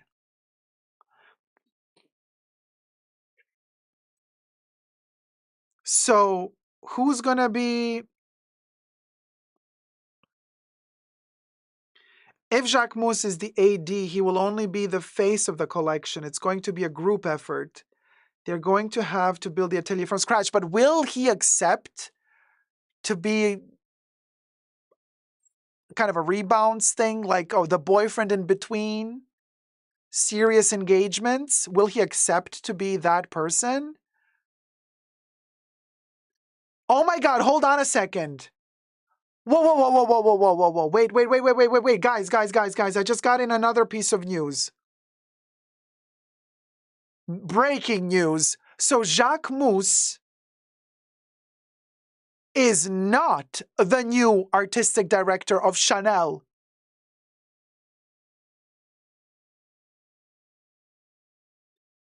If it's official that he is not, then who is? Do we have that news?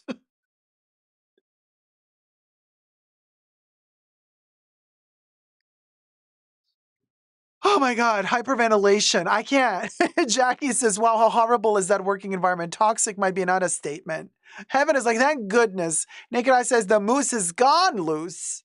Val says, yes, mama, no chest hair stuck in the tweed.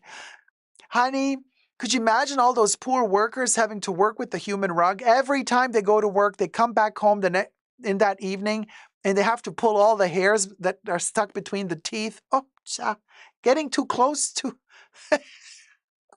you know,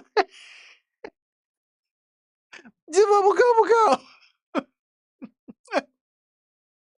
So, will we be interested in a limited, like a one-off collection Chanel X Jacquemus?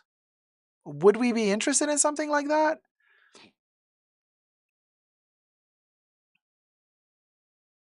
Like to fill the void between two real engagements, the real girlfriends, boyfriends, right? The in between, you know.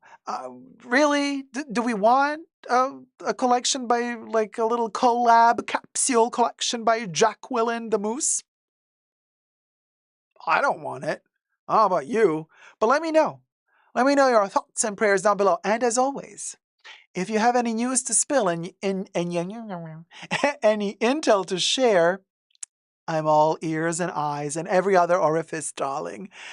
You can find me and write me discreetly, privately, under superdacob@gmail.com. Send your intel there, honey. Till next time, thumb up the video, subscribe, and never give up on love. Bye. Haiti would make sense if Chanel wanted a feminine men's line. Eh. Meh. Terry, how's it going? And I thought my hubby had a furry chest. The moose's chest makes it look like a baby fur patch. Corey, thank you. Thank you, Corey, so much. Please tell your intel. We need to have a phone call soon. Offline.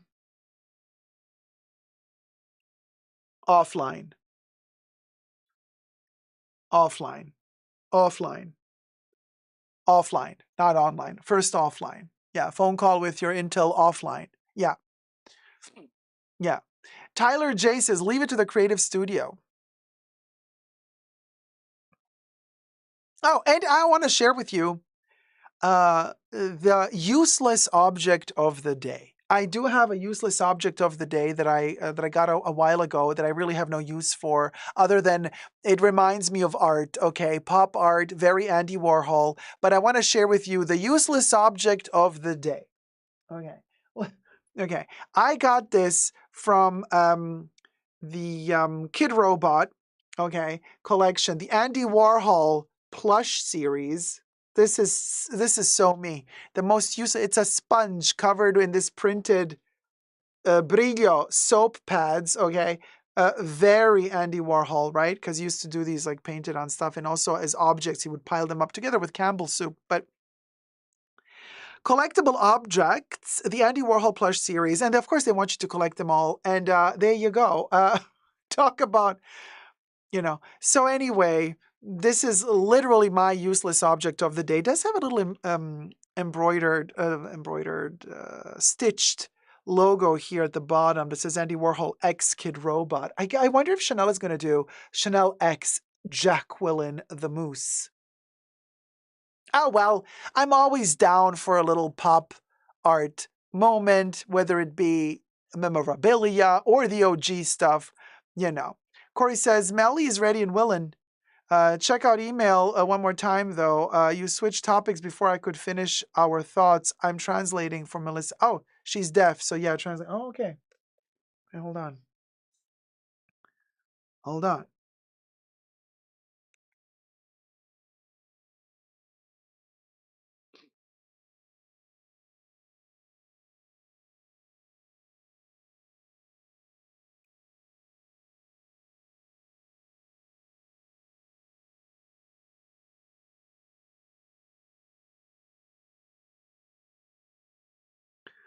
Um,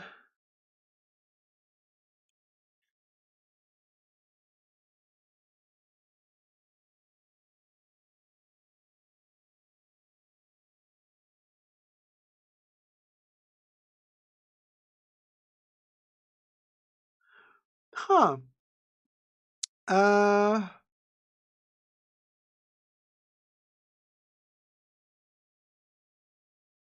wow. So, okay, so allegedly, right? Intel says that all of the managers, the top managers at Chanel, allegedly Um, so should we film this as well as a separate moment? Maybe we should. Bubbles, come on. Proactive. Bubbles. Yeet.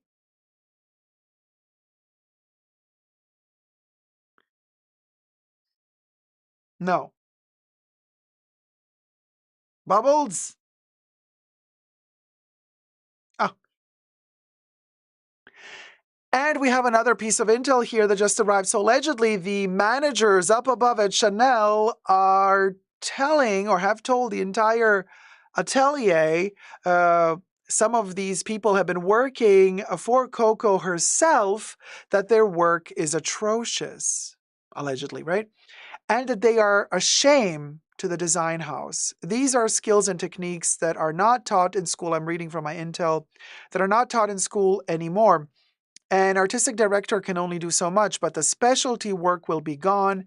And I am told to keep an eye on Dior in the near future, because their stuff is going to be very well made at Dior by everyone that used to be working at Chanel and now left and is going to start working for Dior instead.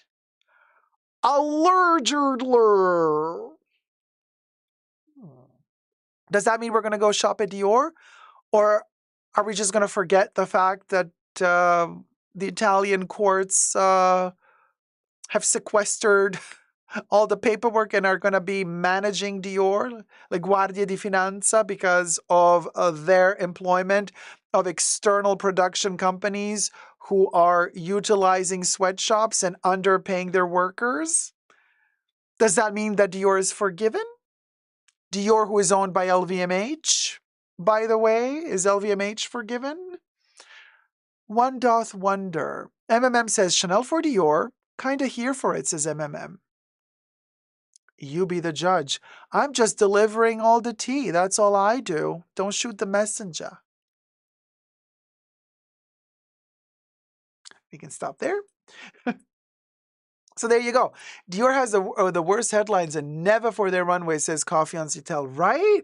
Totally. Totally. Oh, yes, that was a scandal regarding Dior using sweatshops. I'm telling you, hi, Blonde and Chatty. I'm telling you, you guys, it's not like we can just forget about it. Oh, yeah, great. Now all of the Atelier people from Chanel are going to Dior. But let's not forget that also, what are we talking about? Haute couture. It's not like all of us in the chats can just be like, oh, yeah, sure. Let's go shop at Dior now. You know, we can afford a $200,000 total look at Dior for haute couture. That's, you know what I mean? Like, that's haute couture. But it's not like Dior Pret-a-Porter is going to get better because these ladies, mostly ladies, went from Chanel to Dior. Maybe their haute couture is going to get better, but I don't think that their Pret-a-Porter is going to get better. So it's not like a lot of us in the chats can even afford it. So it's like not, you know what I mean? It doesn't really affect us as consumers because we are not the typical haute couture client. But we'll go. Robbie says Dacob is the new Lady Whistle. I mean, she whistles, baby. The non-competition clause, Corey. Yeah, V-Sense, I mean, Dior doesn't seem to be getting much attention for that. What is there to do? I mean, the court seized everything in Italy, not in France. Not in France, in Italy. But then again, when did you guys see a Dior bag made in France last? I'll wait. I'll wait.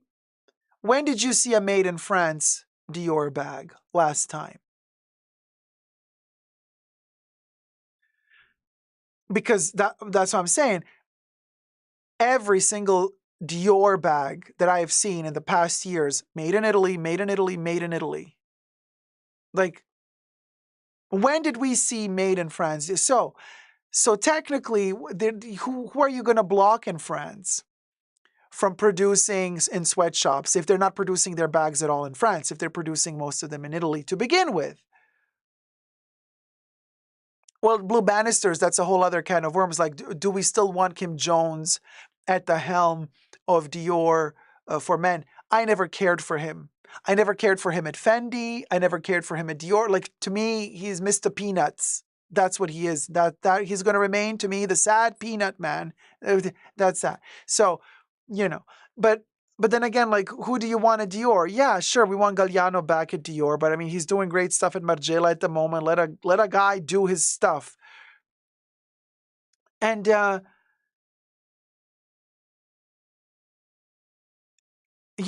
so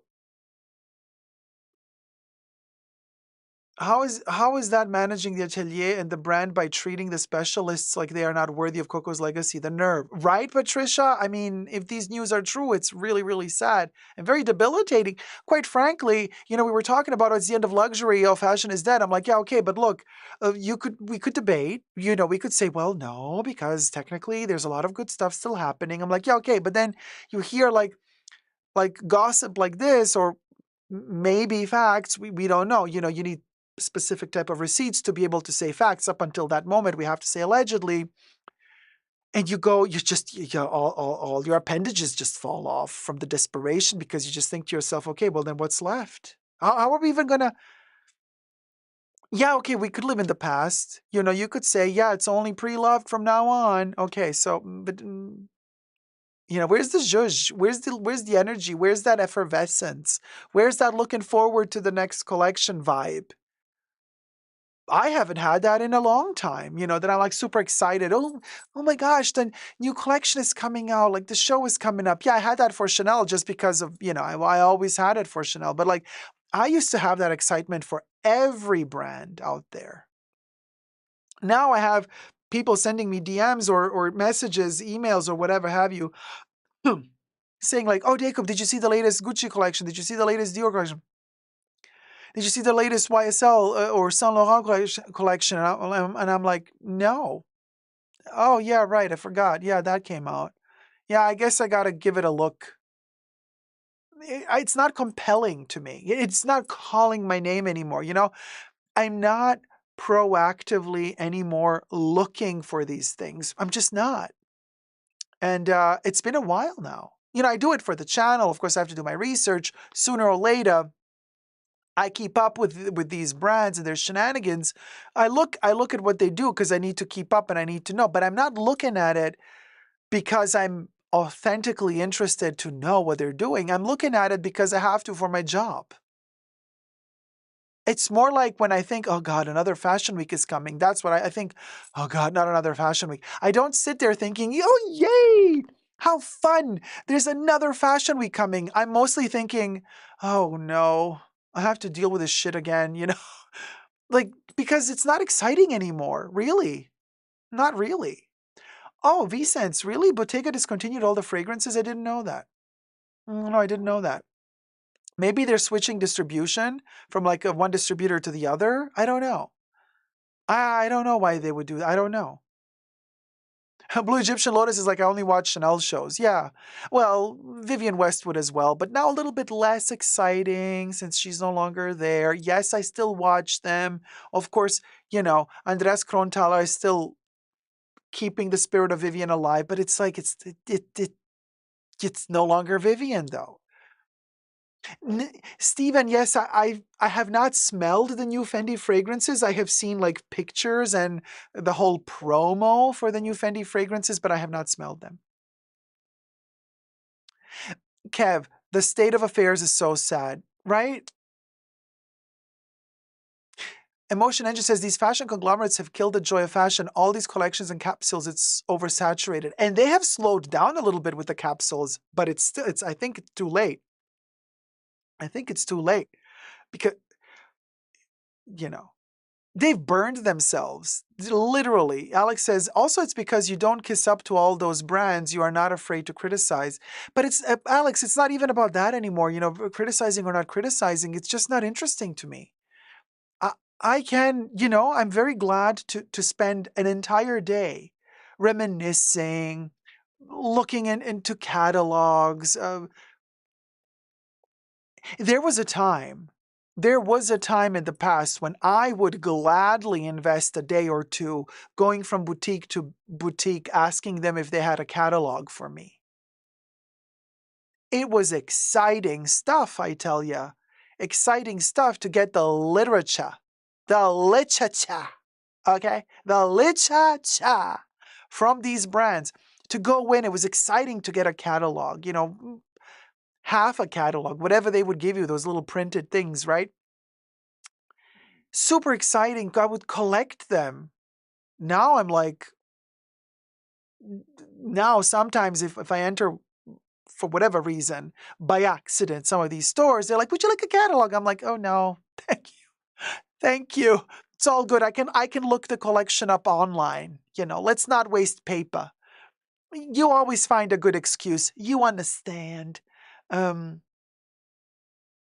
So there's that. Amy says, wowza, and Dacob brought it to us first. Until some other YouTuber tells you that they brought it to you first. And they're going to try. You best believe they're going to try.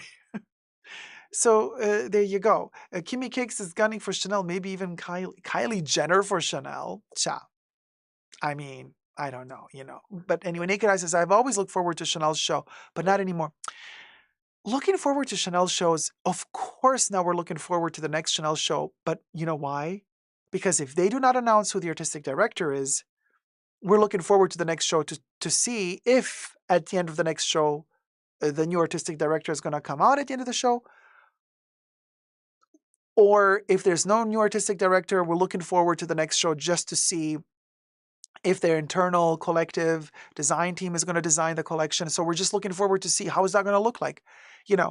Quite frankly, though, to be perfectly honest with you, I would be more happy to see their internal team make a collection than having Chanel say, oh, Hedi Slimane is the new artistic director, so he's going to do the next collection. I would personally prefer to have a no-name person coming out from the shadows and delivering something new. Johnny says, me too, Dacob. Like, that would be exciting to me. Maybe not exciting, but it would be more authentic.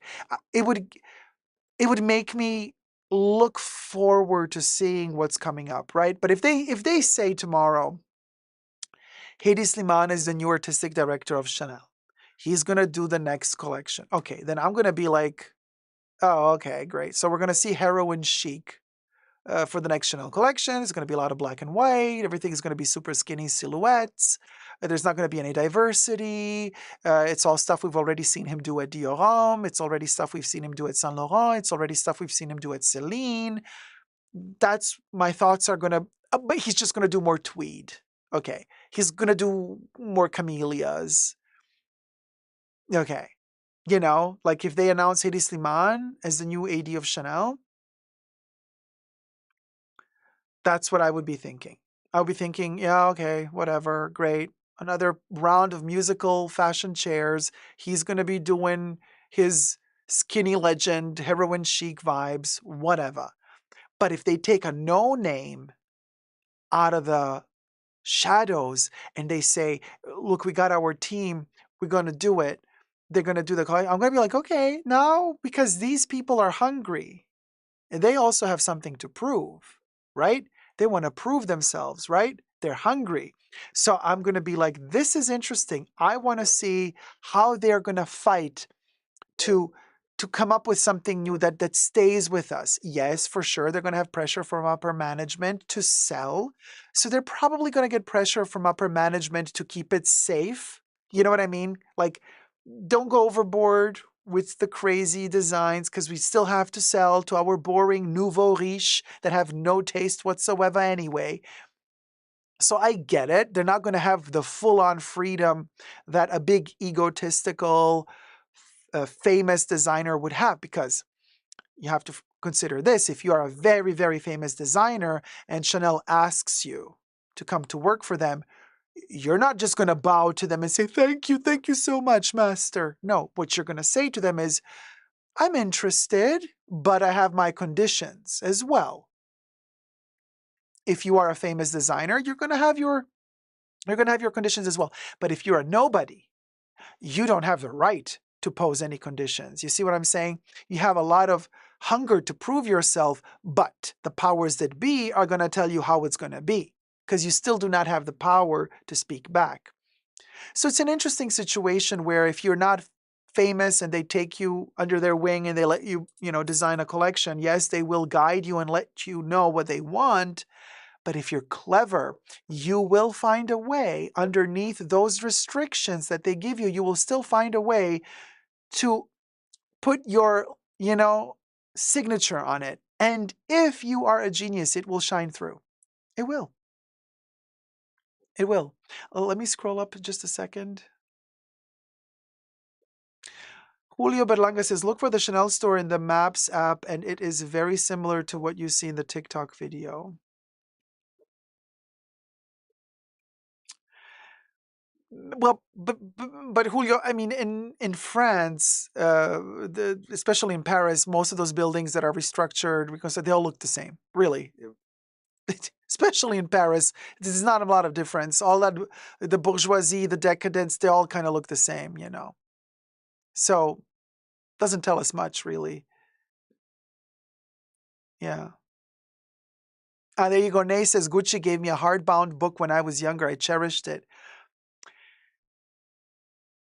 I used to cherish all of those catalogs that I would get, no matter how thin or big they were. And one of my favorite ones, and I think I've showed this to you several years ago, maybe even last year when we were doing a little bit of a retro vibe, like Dolce & Gabbana 90s. I remember from 1995, the fall-winter collection, the D&G now, they're like kind of younger line, right? Their first printed catalog was for fall-winter 1995. And it was coincidentally done by Giovanni Bianco, and that was his first job as well from his own design company. Giovanni Bianco, who then became really big and moved to New York and started doing Madonna's album covers as well. He did Sticky and Sweet. Granted, that's not her best cover, but whatever. He also did the Ecstatic Process book, limited edition, Stephen Klein, and all that stuff. So that was his first big job.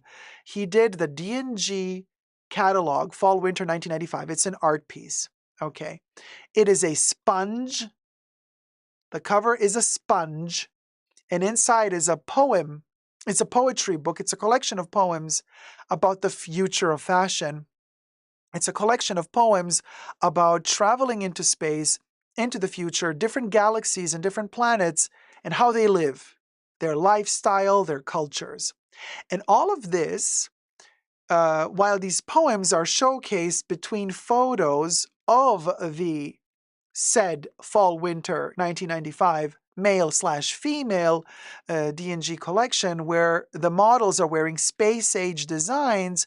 Yes, technically space age is late 60s, early 70s, but there was a resurgence of space age in the mid-90s, first half of the 90s to the mid-90s, and D&G were at the forefront, very much taking inspiration from Club Kids in New York, obviously that as well. But that booklet, it had a sponge cover, and inside it's beautifully printed, high gloss paper, smells divine, with the poems written in English and in Italian, and the most Paolo Leone photos of the models. The clothes were incredible. Oh my gosh. I still treasure that catalog today as if it were a Bible, the first Bible, you know what I mean? The first print.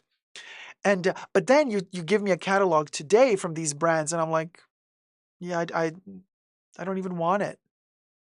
I don't even want it. Terry just gifted 10 Super Dacob memberships. Thank you so much, Terry. Is the music there? Julio Berlanga was gifted a membership by Teresa Maguire. Alex Snezhnevsky was gifted a membership by Teresa Maguire. Edu Gomez was gifted a membership by Teresa Maguire. Iris Jones was gifted a membership by Teresa Maguire. Leah was gifted a membership by Teresa Maguire. The confetti is random. Yun was gifted a membership by Teresa Maguire. Luna Marinelli was gifted a membership by Teresa Maguire, darling. Marlo Noors was gifted a membership by Teresa Maguire. Ilknur Gok was gifted a membership by Teresa Maguire. Stephanie Jackson was gifted a membership by Teresa Maguire. Thank you, Terry, so much for always being so kind and generous. And welcome to all the new Tier 1 members. Don't forget, this coming Saturday, you get access to the pre-show as well, because every first Saturday of the month, also Tier 1 members and Tier 1 patrons get access to the pre-show. All the other Saturdays of the month, Tier 2 members and Tier 2 patrons get exclusive access to the live stream pre-show on a Saturday before the main live stream show. And there you have it. Also, I want to say thank you to Terry and hubby for having given the Fashion Bunker the MacBook Pro, from which we are live streaming today, by the way. And yes, we have baptized the computer MacBook Terrie. MacBook Terrie has delivered this fabulous, effortless live stream, by the way. The confetti glitches, that's not a Mac issue, that's OBS. Just letting you guys know. So the MacBook delivered flawless live stream today. It did not heat up. There were no glitches.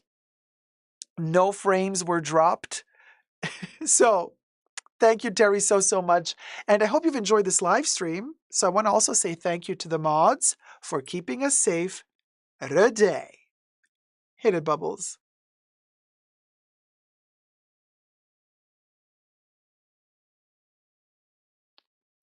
A special thanks to the mods in the Fashion Bunker. Debbie, it's a sultry Asian, Nicole, Gloria, and Terry. Bubbles loves you. Did you guys have fun today? Did you enjoy yourselves? We had a little bit of ups and downs, funny stuff, sad stuff, moments and moments, darling. You know, I hope you had some fun. And it's really, yes, Kev, I completely agree with you. It was so good to see Nicole back in the bunker. I'm super glad Nicole made it back. And we'll go next. Hit it, Bubbles. Would go, would go, would go, would go, would go. Would go, would go, would go, would go, would go, would go, would go, would go, would go, would go, would go. Would go, would go, would go, would go, would go, would go, would go, would go. Yes, of course, Terry is in the song. Terry is also a mod, Heaven. So that's why Terry is in the song, in the thank you to the mod song. Heaven is like, Terry's in the song. And she's in the song, and we're living ferret. I'm living ferret, living ferret, living ferret, living ferret, living ferret, living ferret. Yes, I am. Living ferret, darling. Totally ferret. Until I'm dying, ferret. Hit it, Buble. Dying ferret, dying ferret, dying ferret, dying ferret, dying ferret. Oh, the poverty. Oh, the poverty of dying ferret. Listen, Linda. We're dying, ferret. Hit it, Bubbles. Listen, Linda. Listen, Linda. Listen, Linda. Oh my God, that was very Zoolander. What was the other song? I totally forgot. I am obsessed. I am obsessed. I am obsessed. Oh. I just wanted to go like two beats more, but no, it doesn't. Bubbles is always like, no, not gonna happen. Not gonna happen out of my watch. Not gonna happen out of my watch. Oh, where's Baby Yoda? Baby Yoda, no, you can't just. Have you been nibbling on my Chanel box? He's been eating the Chanel box. Seriously? You're like, come on. You're like Alf. You like plastic. Baby Yoda, are you gonna... I have no words. You cannot just like eat all of my Chanel boxes. Cha, hit it, Baby Yoda. Ciao, ciao, ciao, ciao, ciao, ciao, ciao, ciao, ciao, ciao, ciao.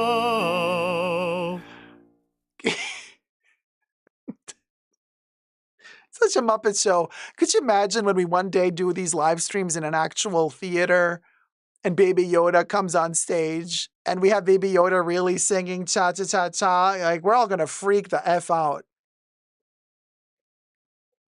Because y'all think he's just a little puppet, but then like when he really shows up in real life and he starts singing Out of the Prim and you all go like, oh, and I, oop, yeah. That shit goes down. Yeah. Baby Yoda's going to eat all of our faces.